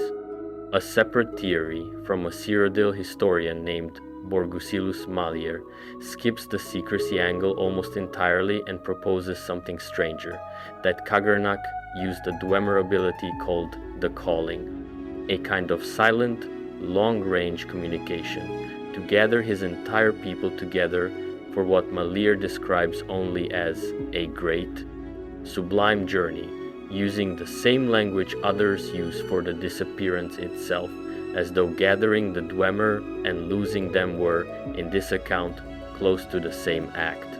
What isn't disputed is where all of this leads. Whether the project was Kagranak's alone, a secret from the throne, or something closer to Dwemer state policy that simply had internal critics, Kagranak is the one name every account agrees sits at the center of it. He built the tools, he set out the theory, and by the time anyone outside the Dwemer knew what those tools were for, the project was already close enough to finished that stopping it wasn't really on the table anymore. Kagranak didn't build one instrument to work on the heart of Lorkhan. He built 3, and they were designed to function only as a set, each one useless or lethal without the other 2. Sunder came first in the sequence, a hammer described in the old accounts as being of divine mass, built for one specific purpose. Struck against the heart, Sunder would draw out a precise, controlled amount of the godlike power sitting inside it, not a random discharge. A deliberate, measured tap, the same way a Dwemer tonal resonator was tuned to produce a specific effect and no more. Keening came next, a short blade, sometimes called the ethos knife, built to take whatever power Sunder had drawn out and flay down into something focused and usable, instead of letting it stay raw. One old description, preserved in song, not in a technical account, calls Keening a dagger made of the sound of the shadow of the moons, which is the kind of language that shows up around Dwemer instruments meant to do something no ordinary blade could do. Between them, Sunder and Keening did the actual work, draw the power out, then shape it. The third piece, Wraithguard, is the one that made using the other 2 survivable at all. Wraithguard is a gauntlet, usually described as made from something close to brass, and its entire function is to let the person hold Sunder and Keening without dying from the attempt. Without it, wielding either weapon on the heart brings near certain instant death to whoever tries. Wraithguard doesn't just protect against that, it also strengthens what Sunder and Keening are capable of doing once they're in use. So it isn't a passive shield bolted onto the other 2 tools. It's an active part of the instrument. Even Wraithguard by itself isn't free to use. Before it can be worn safely, a person's own magicka signature has to be harmonized with the gauntlet, and the very first time it's put on, that harmonizing process brings its own serious risk of death, independent of anything to do with the heart. The shock of that first bonding is described as near guaranteed fatal. Only someone who survives that first equip gets to use Wraithguard safely afterward. Before the tools built to make touching a god's heart survivable can even be picked up, whoever means to use them has to survive being bonded to the tool meant to keep them alive in the first place. There's no version of this project that was ever safe. There's only a version where the danger came in a specific, engineered order. First survive the gauntlet, then survive the heart, instead of all at once. That order is the whole point of calling this a set of instruments rather than 3 separate artifacts. Sunder without Wraithguard kills the wielder, Keening without Wraithguard kills the wielder. Wraithguard on its own does nothing useful at all, and getting it onto a hand safely is its own ordeal before it protects anyone from anything else. Kagranak built something closer to a surgical kit than a set of weapons. Each piece with one narrow job, none of them functional without the others, all of it engineered around the assumption that the patient on the table was a dead god's leftover heart, and that operating on something like that without exactly the right tools, in exactly the right order, was not survivable. That's what Kagranak had in hand by the time the plan moved from theory to action. 3 tools, each built to solve one piece of an enormously dangerous problem and a target underneath Red Mountain that no civilization before the Dwemer had ever tried to operate on at all. For all of Kagranak's careful engineering, the actual target of the project was never a secret once people understood what the tools were for. Kagranak wanted to build a new god. Not worship one, not appease one, not even replace one on the throne the way a usurper replaces a king. Build one from raw material, using the leftover heart of a different, older god as the power source, and using tonal architecture, the same discipline that ran mines and built resonators, as the actual method of construction. The result had more names than most gods managed to collect in their entire mythology.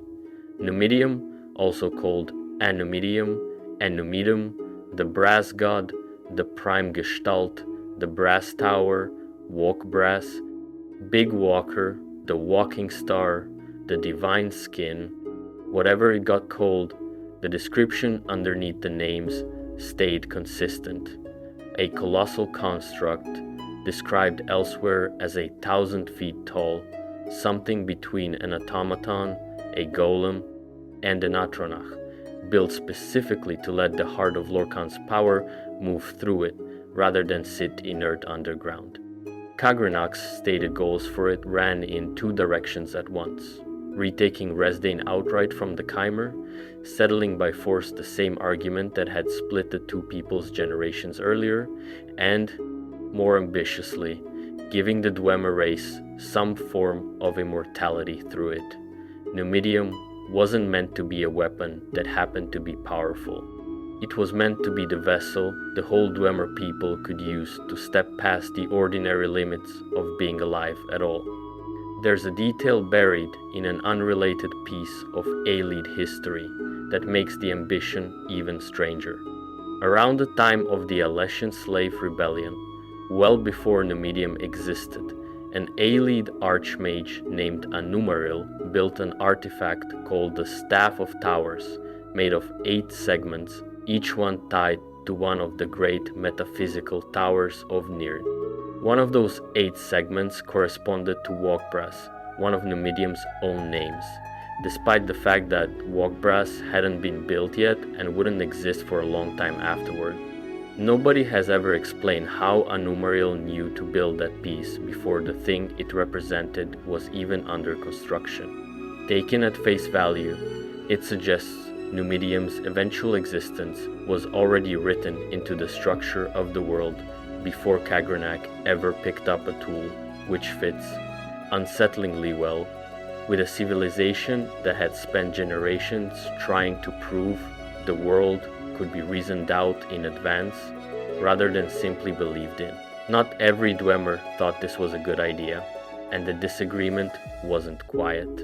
Some of Khagrenach's own colleagues warned that tapping the heart carried genuine, unknown danger, risks nobody could model in advance, no matter how carefully the tools had been built.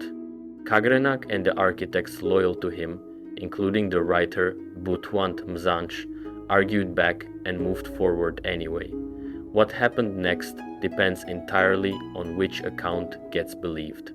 One version, drawn from the sermons of Vivek, claims Khagrenach actually succeeded, that he got Numidium walking during the climax of the Battle of Red Mountain and used it against the Chimer armies directly, tearing the land apart before the combined power of Almsivi finally brought it down. Almost every other surviving account disagrees with that version outright and describes Numidium as never having been finished or activated at all while the Dwemer still existed to run it. What both versions agree on is the moment. Whatever Khagrenach did with the heart, he did it at the height of the Battle of Red Mountain, and the Dwemer vanished from Nirn at essentially the same instant.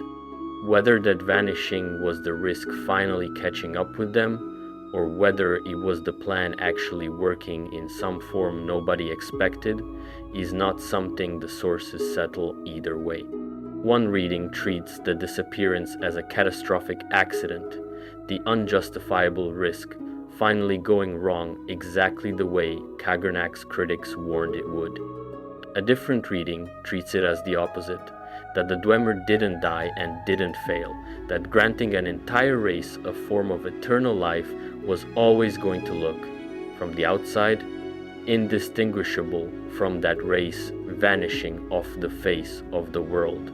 Nobody left behind an account clear enough to choose between those two readings with any confidence.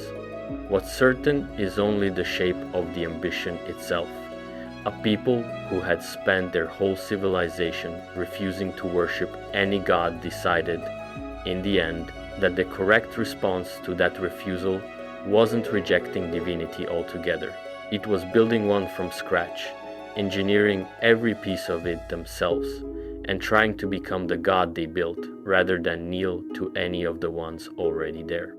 Numidium survived the Dwemer either way, unfinished or fully realized depending on which account gets believed, and it went on to do things in Tamriel's later history that had nothing to do with the people who built it. Whatever the Dwemer meant Numidium to become, they never got to see it finished. Everyone who used it afterward wasn't Dwemer at all. By the end of the Second Era, the Tribunal held Numidium, keeping it alongside the Heart of Lorkhan as a source of their own power, while an emperor named Tiber Septim was busy conquering most of the rest of Tamriel and turning his attention toward Morrowind. In the Second Era, 882, Dagoth-Ur reawakened and cut the Tribunal off from the Heart entirely, leaving them unable to renew their own power through Khagrenak's tools. Rather than fight a war they were no longer equipped to win, the Tribunal signed an armistice with the Empire, and Numidium changed hands as part of the deal, passing from 3 living gods to an imperial court. Tiber Septim put his battle mage, Zurin Arctus, in charge of getting Numidium running. Since it wouldn't function without the Heart of Lorkhan, which the Tribunal still controlled, Arctus built a substitute, an enormous soul gem called the Mantella, which needed the life force of a powerful being to work in the Heart's place. By most accounts, Arctus used his own. Numidium also needed a control mechanism, since without one it would answer to nobody, and Arctus solved that by creating the Totem of Tiber Septim, an artifact that let anyone of the right royal bloodline direct the construct. Once both pieces were ready, Numidium activated near the city of Rimmon in Elsewhere in the Second Era, 896, and tore through the Aldmeri Dominion's forces on Somerset Isles, finishing Tiber Septim's conquest of the continent in one campaign. The official account says the Emperor then turned Numidium on Tamriel's remaining neutral royal families, clearing the way to install rulers loyal to him directly. Arctus objected to that use of the weapon and tried to pull his own life force back out of the Mantella. In the fight that followed, both the battle mage and the construct were destroyed, and the shared heart between them was blown into Aetherius. Arctus survived in a manner of speaking, unable to die without the piece of himself he'd lost, and became the undead figure later known as the Underking. Numidium didn't stay destroyed, because pieces of it never really disappeared, only scattered. Over the following centuries, the Blades gathered those pieces back together, and by the reign of Uriel Septim VII, reconstruction was close to finished, missing only the totem and the Mantella themselves. Both turned up around the Third Era, 401, the Mantella's location in Aetherius divined by a witch named Nulfaga, the totem rediscovered in the Iliac Bay region, where the news of its existence nearly started a civil war among the area's independent city-states, beginning with the murder of a king. An agent of the Blades eventually recovered the totem, though not before 7 different regional powers somehow all ended up simultaneously in possession of it at once, an impossibility that nobody has ever cleanly explained. That same agent traveled into Aetherius to retrieve the Mantella. What happened once all the pieces were finally back together is the strangest part of Numidium's whole afterlife. In the Third Era, 417, each of those 7 powers activated a version of the construct at the same time, and at least 5 separate Numiduma tore through Hammerfell and High Rock simultaneously. The event became known as the Warp in the West, or the Miracle of Peace, and it reshaped the entire political map of the Iliac Bay. Every recorded activation of Numidium has come with some kind of distortion in how time itself behaves in the area, badly enough that this particular incident is sometimes called the Second Numidian Effect, a name that implies there was a first one, and the obvious candidate for that first effect is whatever actually happened at the Battle of Red Mountain when the Dwemer vanished. A separate construct, Akulakan, built along similar lines by Dagoth-ur using Kagernak's own designs and the still active Heart of Lorkhan, met its end in the Third Era, 427, destroyed before it could ever be switched on. None of the people who eventually got Numidian working were the ones who built it. Every recorded use of it bent time in some way nobody can fully explain, and what that means for how time and divinity actually function underneath Tamriel is its own separate, enormous subject, well past what belongs in this account of the people who first dug it out of Red Mountain and never lived to see it move. Before the Falmer were Falmer, they were the Snow Elves, and by every account that survives, the Snow Elves ran one of the wealthiest, most powerful civilizations in Tamriel's early history, on par with the Altmer of Somerset Isle. They were built like their Altmeri cousins, white-haired, pale-skinned, unusually long-lived, and gifted with real skill at magic, plus one advantage nobody else on the continent could match: a genuine immunity to cold, strong enough to let them live comfortably inside ice caverns that would kill almost anyone else. Their empire covered most of what's now Skyrim and parts of High Rock, and by the Merethic era it was displaying power beyond what anyone expected from a kingdom that size. That empire ended because of a war with the ancestors of the Nords, and how the war started is still disputed. At some point in the late Merethic era, the Snow Elves attacked Sarthal, the first human settlement in the region, and burned it to the ground in an event remembered as the Night of Tears. Why they attacked is unclear. Different accounts blame fear, religious provocation, territorial pressure, or a desire to seize a source of power the humans had recently dug up, later known as the Eye of Magnus. Whatever the cause, the attack left almost no survivors. Ysgramor and his two sons escaped to Atmora and came back with 500 companions, and what followed was closer to an extermination than a war. Nordic accounts describe killing snow elves by the thousands and turning their ears into trophy necklaces, and a popular song in Skyrim today, The Slaying of the Falmer Princes, still celebrates that campaign. The Snow Elves made their final stand on Solstheim at the Battle of the Mosring, where their leader, known as the Snow Prince, was killed and his army routed.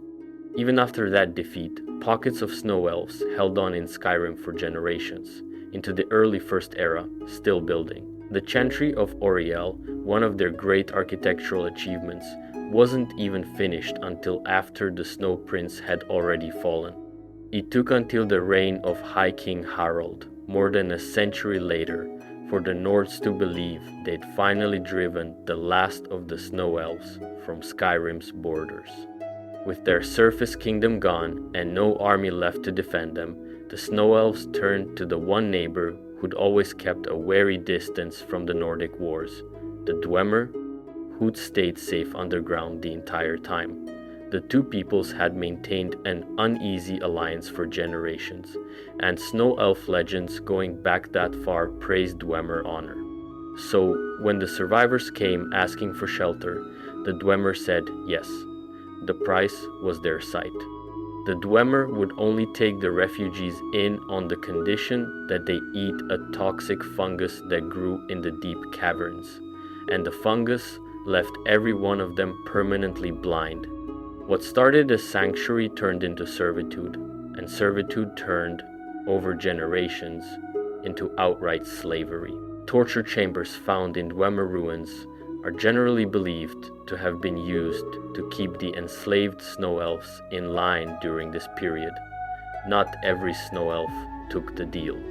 An unknown number refused it outright and went into hiding instead, scattering to isolated shrines or taking shelter with sympathetic families rather than submit to the Dwemer's terms. More than 100 of them ended up gathered at the remote chantry of Oriel, far enough removed that news of what was happening to the rest of their people barely reached them in time to matter. Those who did submit to the Dwemer eventually rebelled, generations into their captivity, in a conflict remembered as the War of the Crag, fought entirely underground and completely unknown to the Nords living on the surface above it. The war dragged on for decades and only ended around the First Era, 700, when the Dwemer vanished from Tamriel all at once and left the war with nobody left to fight on the other side. The enslaved Snow Elves didn't win that war, they just outlasted their enemy, because their enemy stopped existing. What came out of that captivity is what most of Tamriel now calls the Falmer. Blind, hunched, roughly man-sized, but built closer to goblin kind than to their own Mer ancestors, with no visible nose, just long bat-like slits, pallid skin, and eyes gone black and lifeless. Nordic folklore likes to claim wise grammar cut their noses off to mark them apart from other elves, which is almost certainly just a story people tell, rather than anything that actually happened to an entire population over generations. What isn't disputed is how thoroughly the Falmer adapted to life underground, and how completely they lost whatever sophistication the Snow Elves once had. They live in tents and huts, wear rags and leather, and breed chorus and shellbugs the way a surface culture might keep livestock, using the chitin for armor, weapons, and tools. The same toxic fungus that blinded their ancestors became their staple food, farmed and cooked in the dark, alongside whatever fish they can pull from Skyrim's underground waterways. Evidence found in at least one ruin, tanning racks set up alongside human remains, suggests some Falmer groups have turned to eating the people they capture as well. The only Snow Elf known to have survived into the present day without being corrupted is Knight Paladin Gelebor, guardian of what's left of the Chantry of Oriel, and he refuses to even use the word Falmer for what became of his people, calling them the Betrayed instead. Gelebor isn't fully convinced the toxin alone explains what happened to them, and suspects something else was also at work over the centuries to twist the Betrayed into what they've become. He's also noted a slow rise in their intelligence over the ages, and holds out some hope that they could someday be brought back to the light. That hope didn't survive contact with reality for the rest of his people. When the Falmer eventually found the hidden chantry where the uncorrupted Snow Elves had been sheltering for generations, they attacked with the same ferocity they show any other target, and killed every one of them except Gelebor himself. Whatever pity the last living Snow Elf holds for what his cousins became, the feeling has never once run the other way. The Chimer didn't start as neighbors to the Dwemer by accident. They arrived in Morrowind on purpose, led by a prophet named Veloth who claimed to speak for the Daedric prince Boethia and two other Daedra the Chimer called the Good Daedra. Before the Exodus, they'd been Aldmer. Part of the same Somerset Isle culture, the Dwemer themselves may have split from generations earlier, according to one competing account of Dwemer origins. What made the Chimer different from the people they left behind was faith, taken to a degree the Altmer they abandoned never matched, fundamentalist ancestor worship built around Boethia, Mephala, and Azura, and a willingness to treat that worship as the organizing principle of an entire new civilization. Where the Dwemer had built their whole culture around distrusting faith, the Chimer built theirs around trusting it completely. They called their new home Resdain, and they didn't arrive to an empty province. Territorial disputes with the Dwemer already living there, combined with straightforward religious hostility, ancestor-worshipping newcomers settling next to a people who considered that kind of worship beneath them, and the result was sustained conflict for generations. Historians who've studied the period generally place the blame for provoking these clashes on the Khmer side, and the fighting mostly went badly for them regardless of who started it. The Khmer had skilled warriors and real magical strength, but they were a small population going up against a civilization with an overwhelming technological edge. The strain shows up in the archaeology too. The earliest Dwemer freehold colonies in the region date from exactly this period, which suggests the Dwemer weren't just defending existing territory, they were actively fortifying it against Khmeri incursions that hadn't let up. The war that eventually settled this, generations later, didn't come from the Khmer and Dwemer fighting each other. It came from them fighting side by side. Around the First Era, 240, Nordic armies under High King Vrage conquered most of Morrowind, though they never managed to take the independent Dwemer kingdom on Vardenfell. What finally drove the Nords back out decades later was an alliance between the two peoples who'd spent generations at odds with each other, built on the personal friendship between the Khmer leader Nerevar and the Dwemer king Dumak. That friendship held for a long time, and it wasn't just political theater. Dumak attended Nerevar's wedding to Almalexia in person and gave the couple twin enchanted swords, Hope's Fire and True Flame, as a wedding gift. The two kings traveled together to represent Resdayn at an imperial coronation years later. Under their alliance, called the First Council, Khmer and Dwemer coexisted for something close to 300 years, a stretch of peace long enough that an entire generation of both peoples grew up never having fought the other side at all. That peace held right up until the Dwemer found something under Red Mountain that put the original argument between the two cultures back on the table in the worst possible form. Reason against faith wasn't an abstract disagreement anymore.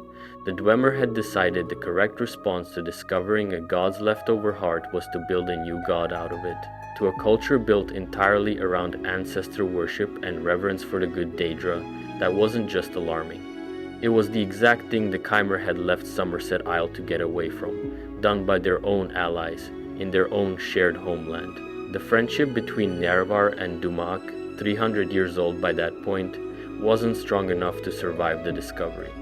What's agreed about the Battle of Red Mountain is short. It happened around the First Era, 700. It was the final battle of the War of the First Council.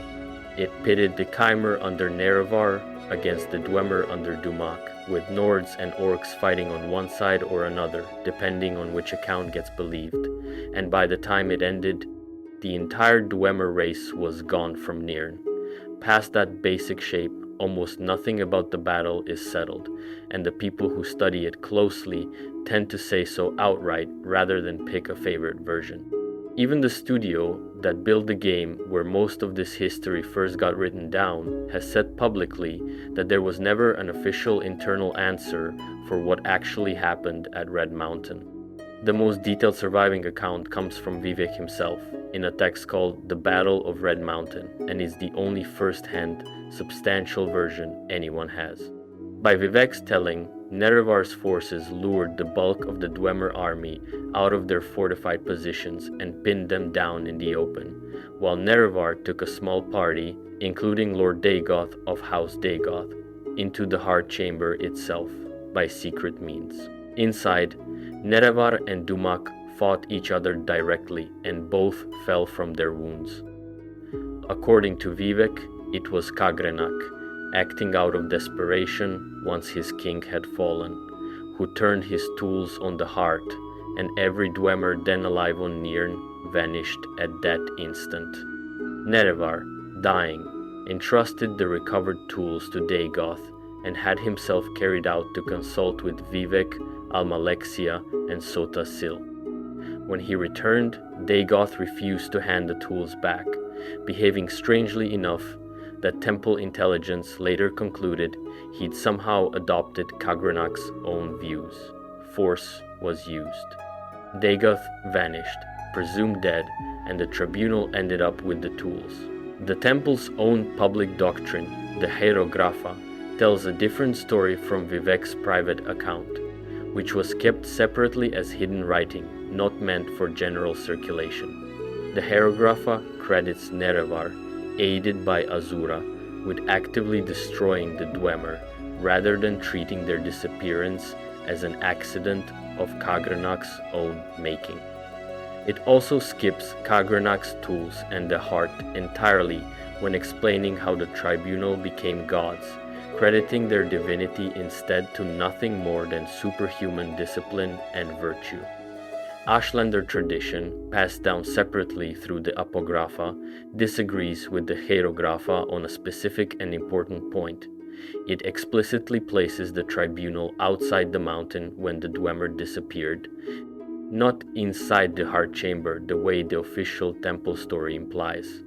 Most Ashlander versions agree with Vivek that the Dwemer destroyed themselves rather than being destroyed by Nerevar, but they go on to accuse the tribunal of poisoning the wounded Nerevar during a later council to clear their own path to the heart, and then driving off a defiant Dagoth-Ur who refused to hand the tools over. This account traces back to Alandro Sul, Nerevar's shield companion, who was blinded during the battle and went to live among the Ashlanders afterward.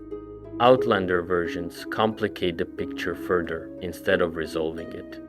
One strand of Nordic legend, the Orthodox telling, claims the whole business of the heart was a lie, and that the united Kimmer-Dwemer forces literally lifted the mountain and dropped it on the god shore, slaughtering the Nordic army that had come to reclaim him. A second, more detailed Nordic account, the secret song of Wulfarth Ash King, confirms the heart was real and adds a level of tactical detail absent from every other version, including a claim that Dagoth-Ur was secretly working for the tribunal the entire time, sabotaging the Chimer advance on their orders so the peace with the Dwemer would break down.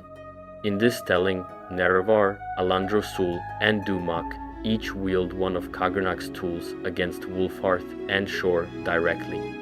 Dagoth-Ur kills Dumak in the confusion, Nerevar kills Dagoth-Ur in turn, and Shor briefly reclaims his own heart before Nerevar strikes it solid with Sundar and cuts it free again with Keening, dying of his wounds only after finishing the god off. A separate Khajiit oral tradition folds in yet another figure, Drozira, transformed into a sentia mount for a version of Wulfhearth, remade by Lorcaj's Roar, fighting at Red Mountain against something the story calls Dumalakath the Dwarf Orc. Dagoth-Ur's own account, preserved in a short letter he wrote to Nerevar long after the battle, complicates things again. He recalls being struck down as I guarded the treasure you bound me by oath to defend, calling it a cruel blow, a bitter betrayal to be felled by your hand, taken at face value. That flatly contradicts the Ashlander version, where Dagoth is treated sympathetically as Nerevar's loyal friend, while lining up at least partly with both Vivek's account and one version of the Nordic story. Yet another set of sources goes further still and describes House Dagoth as never having been loyal to Nerevar in the first place, casting Dagoth and the Dwemer as allies from the start against the more orthodox great houses, until treachery let Nerevar's forces break into their shared stronghold and wipe them out together. A little physical evidence survives underneath all this conflicting testimony, and it mostly supports the version where Nerevar fought against the Dwemer rather than beside them. Nerevar's sword True Flame was shattered during the fighting inside the mountain, and when the Nerevarine recovered its pieces centuries later, one fragment turned up broken off inside a Dwemer battle shield, evidence that Nerevar was striking Dwemer soldiers, not standing with them. Separately, the undisturbed ruins of Bamzamshend beneath Mournhold, sealed off from the world until modern excavation, are full of piles of ash, sitting exactly where Dwemer bodies would have stood. Weapons and armor collapsed on top of them, including what looked like 2 door guards turned to ash instantly on either side of an entrance. That detail corroborates the specific claim shared by several accounts that whatever happened to the Dwemer happened everywhere at once and gave them no time to react.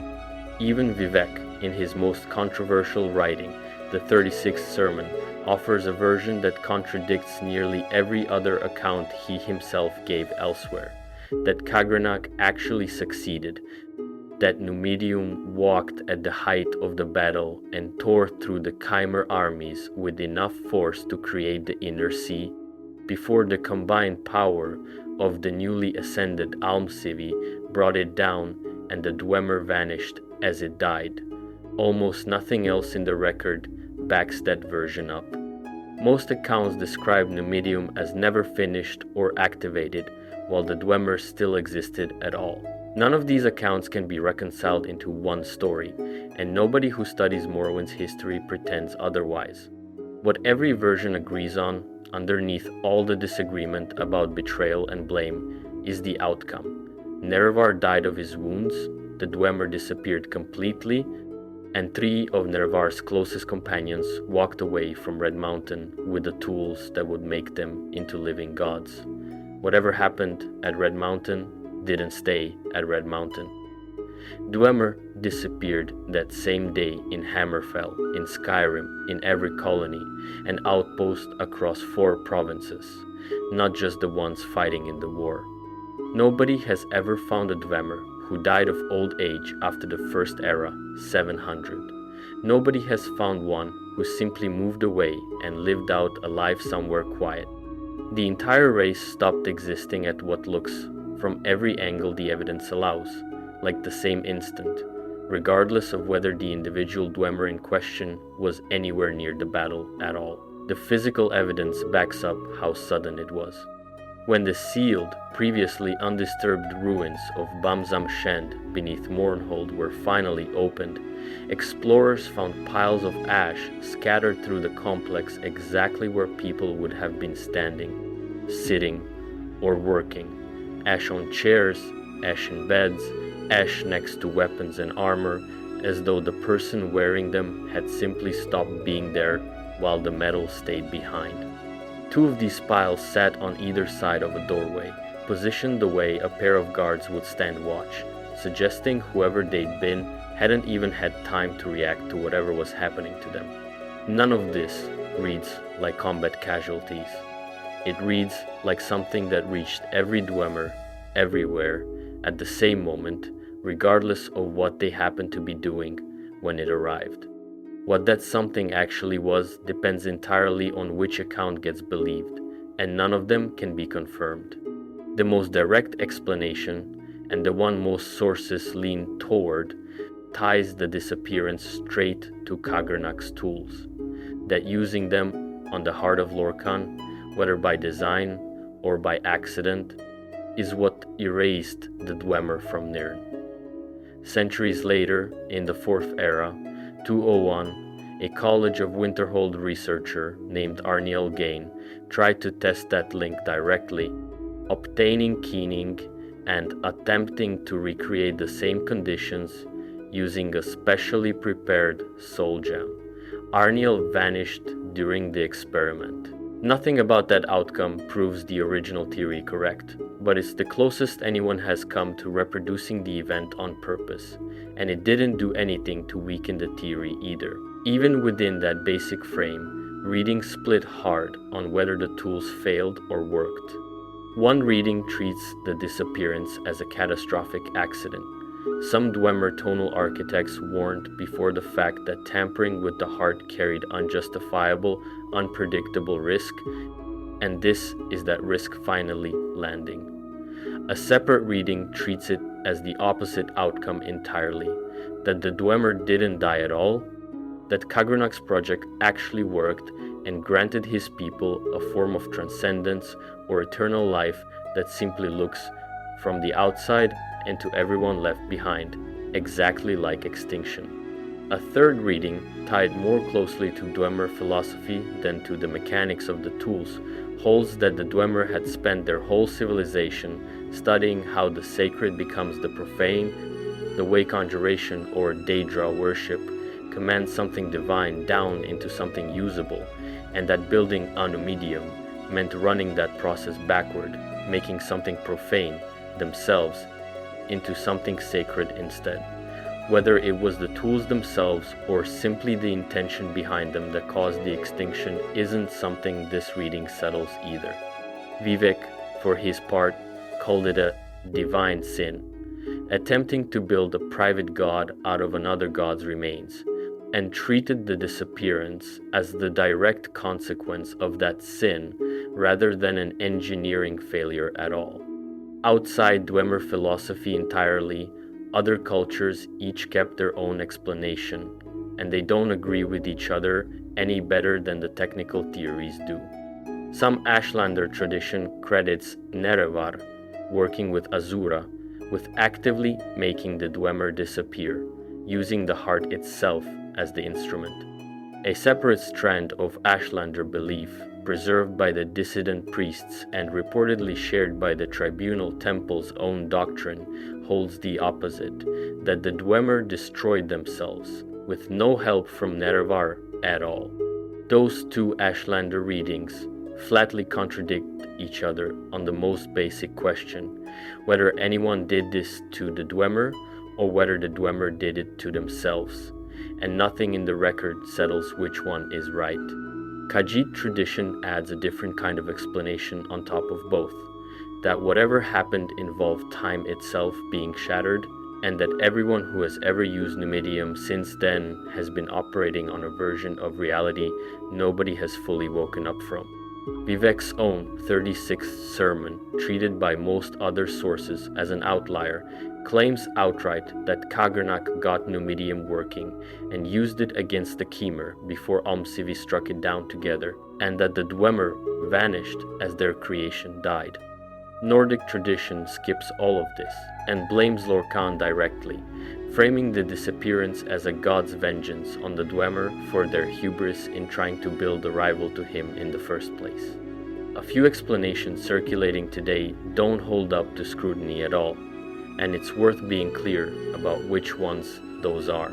A popular set of theories that the Aedra and Daedra were offended by Dwemer religious skepticism and struck them down, or that the Dwemer were simply frightened into hiding by Azura and are still alive today, disguised as Altmer or Khmer, both trace back to the ancient tales of the Dwemer, a series of books that are openly fictional, written under a pen name by an author with no real claim to Dwemer history. They're popular precisely because they're readable and comforting compared to the alternatives, not because anything supports them. What's left, once the fiction is set aside, is a pile of contradictory but genuinely sourced explanations that nobody has ever managed to rule out. Some scholars, even now, resist the idea that the disappearance happened all at once the way the evidence generally suggests. Sightings of Dwemer kept circulating as folklore as late as the Third Era, though no expert who studied the reports ever gave them real credit. Whatever actually happened underneath Red Mountain that day erased an entire civilization from Tamriel between one moment and the next, and left behind machines that are, in a great many places, still running. Somewhere in Telfir, under the care of the ancient Telvanni wizard Diviath Fear, lives the only Dwemer anyone has found since the First Era, 700. His name is Yagrum Bagarn, and in his prime he was considered a wise scholar, a master crafter who served directly under Lord Kagernak as one of his tonal architects, close enough to know the man personally, not just by reputation. He didn't work on the Anumidium project himself, but he understood the theory behind it well enough to follow Kagernak's reasoning, and when people have asked him to explain that reasoning since, he has always refused, on the grounds that it should die with the last people who could actually use it responsibly. The reason Yagrum survived at all comes down to timing rather than any special protection. When the rest of his race vanished, he wasn't on Nirn. He was somewhere else entirely, a place the sources only ever call an outer realm, with no further detail about what it was or how he got there.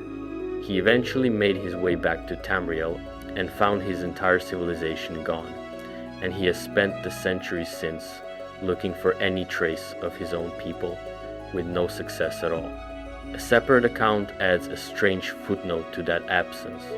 Yagrum is named by the necromancer Manimarco as one of the people who experienced something called the Middle Dawn, a period when linear time itself broke down and stopped running in order. Asked directly where Yagrum actually was when that happened, Manimarco gave an answer that explains nothing and implies plenty. The last dwarf would talk if they would let him.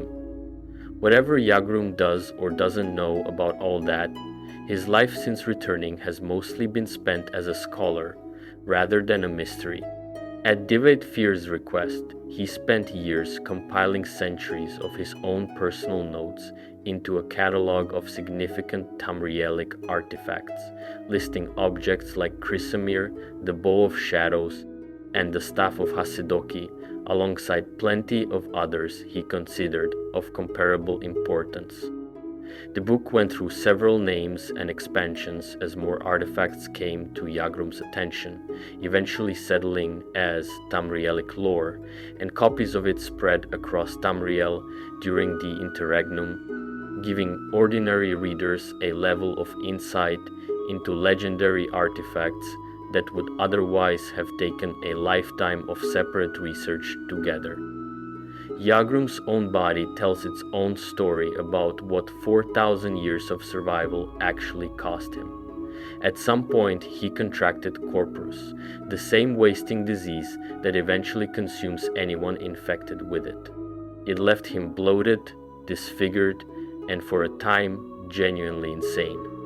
Dwemer Fir took him in and tried a long list of spells and potions against the disease. He cured much of the dementia without ever managing to reverse the physical effects.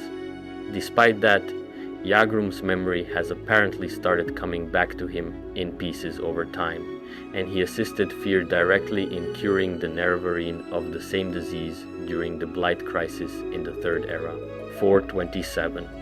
By the Fourth Era, 201, word that the last Dwemer was still alive had spread far enough that mages across the continent knew his name, even if almost none of them had ever actually met him.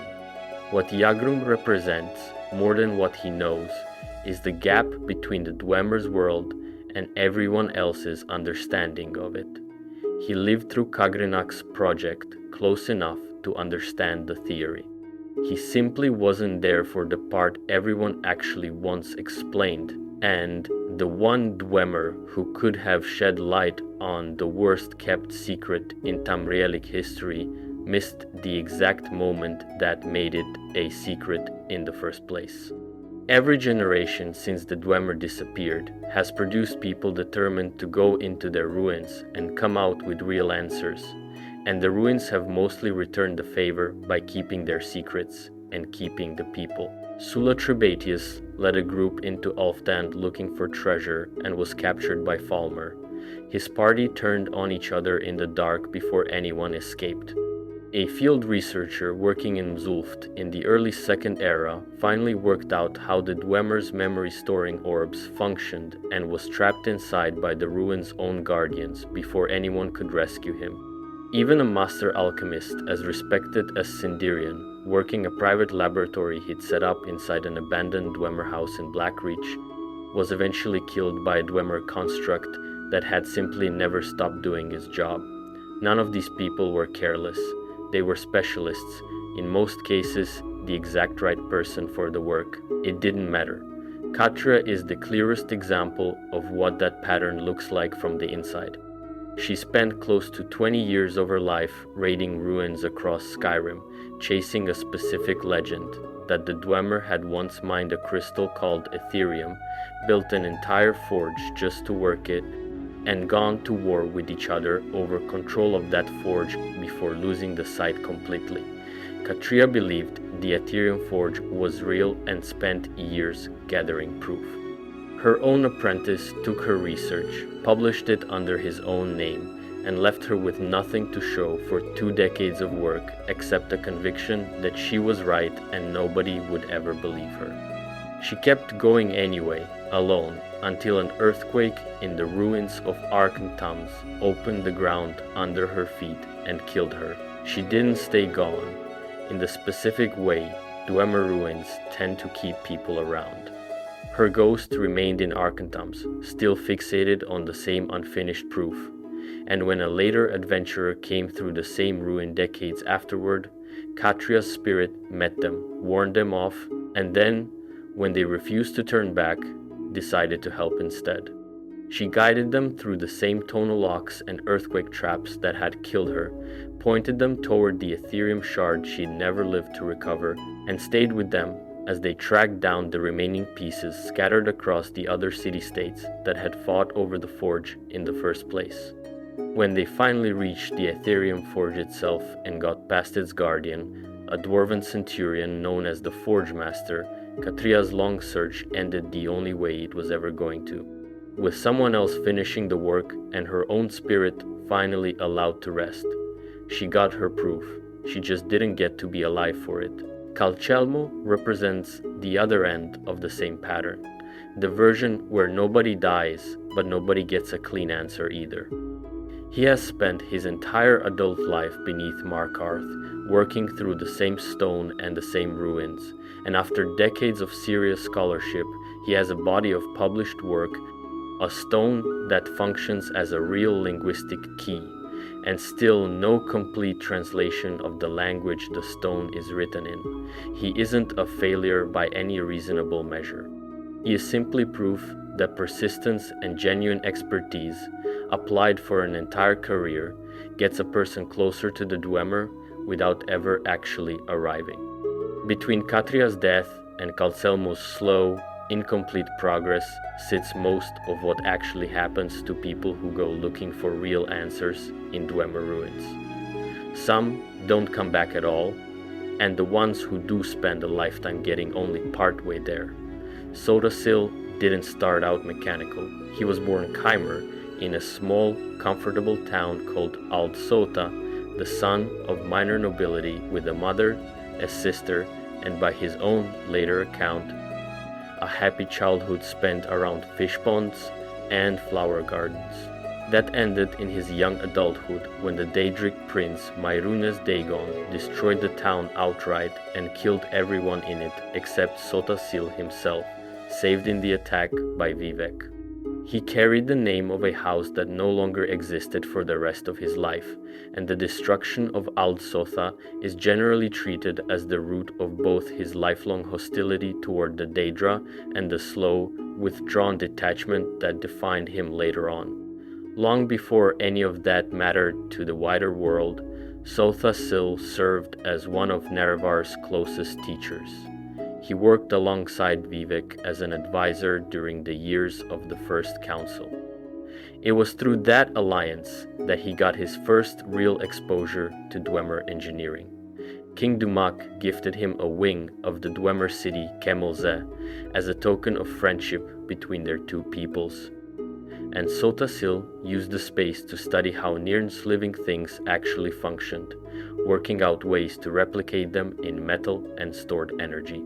He built his first construct there, a factotum called the Precursor, heavily shaped by Dwemer design, but pushed a step further than anything the Dwemer themselves had built, with crystals called integrals giving it a working grasp of mathematics, basic reasoning, and something close to self-reflection. He also built a device called the Clockwork Probabilis, meant to manipulate the underlying forces that govern how Nirn actually works, which would later become the prototype for the control center of an entire mechanical world. That world came after the Tribunal's ascension, once Sotasil, Vivek, and Almalexia had used Kagrenak's own tools on the heart of Lorkhan to make themselves gods. breaking the oath they'd sworn to a dying Nerevar in the process. Sothasil's answer to that betrayal and to what he saw as a deeply flawed universe handed down by the Aedra was to build something better from scratch, the Clockwork City, a self-contained realm existing outside ordinary space and time, represented in the physical world by a globe no larger than a niche that a person has to be magically shrunk to even enter. Inside, it holds an entire world with its own sky, weather, wilderness, and capital settlement, all of it mechanical, all of it built to somehow redeem what he considered a broken creation. In more than one respect, the Clockwork City simply is Sothasil, down to details as small as what food is supposed to taste like inside it. His own followers, the Clockwork Apostles, officially treat Dwemer creations as inferior, even blasphemous, unworthy of the perfected world they're building toward. That stance sits uneasily next to what Sothasil actually built the place out of. His early factotums, later called refabricants, were constructed directly from repurposed Dwemer machine parts, styled after Dwemer aesthetics, before his own design language eventually replaced theirs entirely. A processing facility inside the city, the Halls of Fabrication, spent years literally breaking down captured Dwemer machinery to feed its materials into new creations of his own. A practice he only halted once he no longer needed the raw stock. He personally studied a dwarven colossus closely enough to keep one in his private study on the Isle of Artaeum. And the whole discipline his mechanical divinity runs on, tonal architecture, the same sound-based engineering the Dwemer spent their whole civilization refining, is something Sothasil learned from them directly and then kept building on for the rest of his existence, turning old Dwemer tonal forks into instruments as ordinary as divining rods. The Apostles can call the Dwemer's legacy blasphemous all they like. Their own God is standing on it. There's a specific irony buried in that contradiction worth pulling out plainly. The Apostles consider Numidium, the Dwemer's unfinished brass god, the single greatest existential threat to their entire life's work, the thing standing most directly in the way of the perfected new Nirn they're trying to build. Which means Sothasil's whole mechanical religion defines its worst enemy as the one other attempt anyone ever made at exactly the same kind of project. Engineering a path past ordinary divinity using tonal architecture and a god's borrowed power. He isn't opposed to what the Dwemer were doing. He's in direct competition with it, using their own methods, in the same physical style, having learned the craft from them personally before they vanished. That inheritance came full circle when Sothasil lost his own access to a god's heart.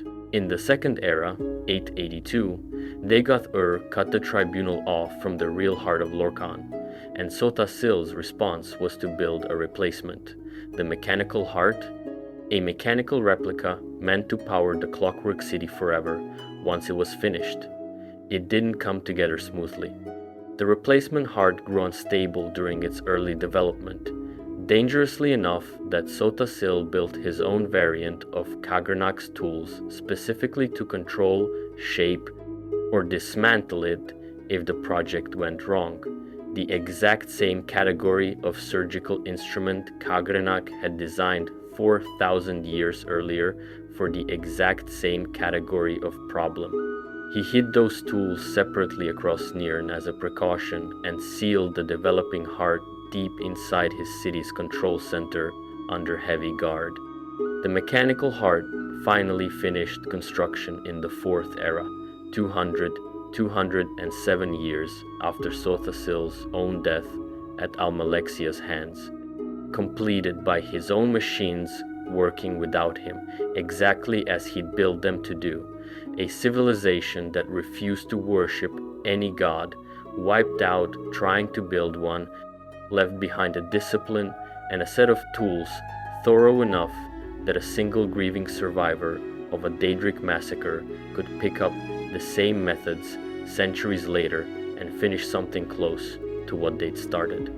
Strip away the machines, the metal, the tools, and the war, and what's actually known about how the Dwemer thought and lived in private comes down to remarkably little.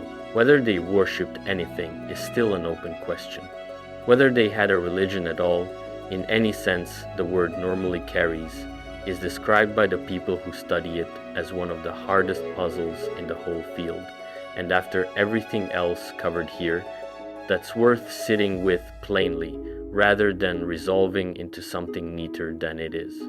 A civilization this thoroughly documented in engineering left almost nothing behind about what its people actually believed happened to them after death, whether they married or what they wanted out of an ordinary life. One record mentions a Dwemer in a genuine, committed, romantic relationship with an elite princess. Another claims they read their children unusual bedtime rhymes without saying what was in them.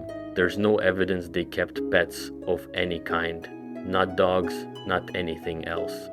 That's close to the entire surviving record of Dwemer domestic life, set against ruins that stretch across 4 provinces and machines that are, in places, still running 4,000 years later. Even their view of the sky came out looking mechanical rather than mythic. Every other culture in Tamriel maps its constellations onto figures like the apprentice, the Atronach, the mage, the ritual, familiar shapes tied to magic and myth. The Dwemer looked at the same stars and saw the automaton instead of the apprentice, the war machine instead of the Atronach, the mechanist instead of the mage, the laboratory instead of the ritual. Even the clans disagreed with each other on some of it. The Dwemer of Bam-Zam-Shend and the Dwemer of Betzark drew the serpent constellation differently and disagreed on whether the laboratory belonged in the sky at all. But the general shift, replacing figures of faith and magic with figures of craft and industry, holds across the record. They didn't just refuse to worship the gods other cultures saw in the stars. They looked at the exact same points of light and organized them around invention instead. That same instinct, replaced the mystical with the mechanical wherever possible, shows up in how they handled something as basic as talking to each other over distance. Instead of relying on magic the way other cultures might, the Dwemer built headgear called dwarven miters that gave the wearer something close to telepathy, an ability referred to as the calling. Different versions of the mitre served different roles in what amounted to an entire communications network. A master mitre worn by whoever operated the central hub of the system, spiked miters that functioned as long-range antennae, and planar visor miters for anyone who just needed to receive. It's been suggested that in the final moments before the Dwemer vanished, Kagernak used the calling to summon every one of his people at once, gathering an entire civilization through a network of enchanted headgear rather than any kind of religious rite. Whether that gathering caused the disappearance or simply coincided with it is a question this whole story keeps running into and never quite answering. What is certain, after all of it, laid end to end, is the shape of the choice the Dwemer made and kept making. They looked at the same universe everyone else in Tamriel looked at, full of gods willing to trade favor for worship, and decided that worship itself was the wrong response to a universe like that. Reason came first. Faith, to them, was giving up on understanding something, and giving up wasn't a posture a serious civilization could afford. That single decision produced everything else this account has covered. Cities dug deliberately into the dark rather than built on the surface. A language nobody has finished translating. Machines still running on principles nobody has reverse engineered. A metal nobody can forge from raw material. A forge built for a crystal that still can't be worked. an instrument that read the heavens from inside a mountain, and finally, at the end of all of it, the decision that the correct response to a universe of gods was to build one of their own and step inside it. Whether that project succeeded, failed, or did something in between that nobody has a word for is not something this record settles, and pretending otherwise would be dishonest about what's actually known. The evidence supports an accident. It also supports a transcendence indistinguishable from disappearing. Every civilization that came after the Dwemer inherited pieces of the answer without ever getting the whole thing. Their ruins, their metal, their tools, their one surviving elder, and, in at least one case, an entire mechanical religion built directly out of what they left behind. None of it adds up to a confirmed ending. It adds up to a people who spent their whole existence refusing to accept the universe as it was handed to them, and who vanished all at once in the middle of trying to finish the job. Here's one way of reading all of this that no single source states outright, put together from pieces spread across the record, rather than handed down as a conclusion by anyone in it. Every confirmed activation of Numidium, in elsewhere under Tiber Septim and later across the Iliac Bay, came with some kind of documented distortion in how time behaved in the area, consistent enough that the second known case earned its own name, the second Numidian effect. A name like that implies a first case, and the only earlier event that lines up is the Dwemer vanishing at Red Mountain.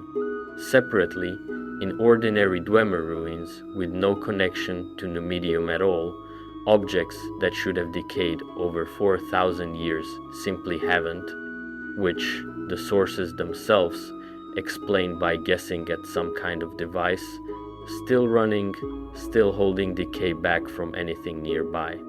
Put those two details next to each other, and the theory suggests itself, though nothing here confirms it, that whatever Kagranak actually did with Sunder and Keening at Red Mountain didn't kill the Dwemer, move them somewhere else, or grant them a form of life nobody else in Tamriel has.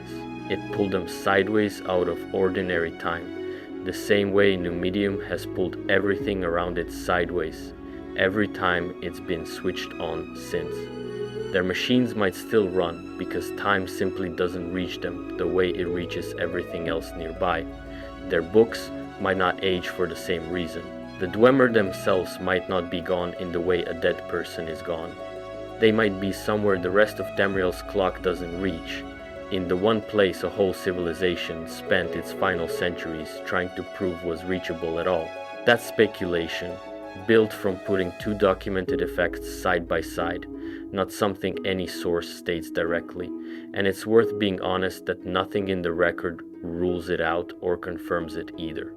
That's the shape of what's known about the Dwemer, gathered from ruins, inscriptions, contradictory sermons, and the one survivor who happened to be somewhere else when it happened. They were elves, not dwarfs, taller than the word suggests, who spent their whole civilization treating the gods as a problem to reason around instead of a reason to kneel, and everything else about them, the underground cities, the machines that haven't stopped after all this time, the metal nobody can forge, the god they tried to build out of another god's heart, follows from that one decision. In the middle of a war fought over exactly that decision, every Dwemer alive disappeared at the same moment, and nobody who was there left behind an account anyone else fully believes. What's left behind is the ruins, the machines that are still going, and a language nobody has finished reading.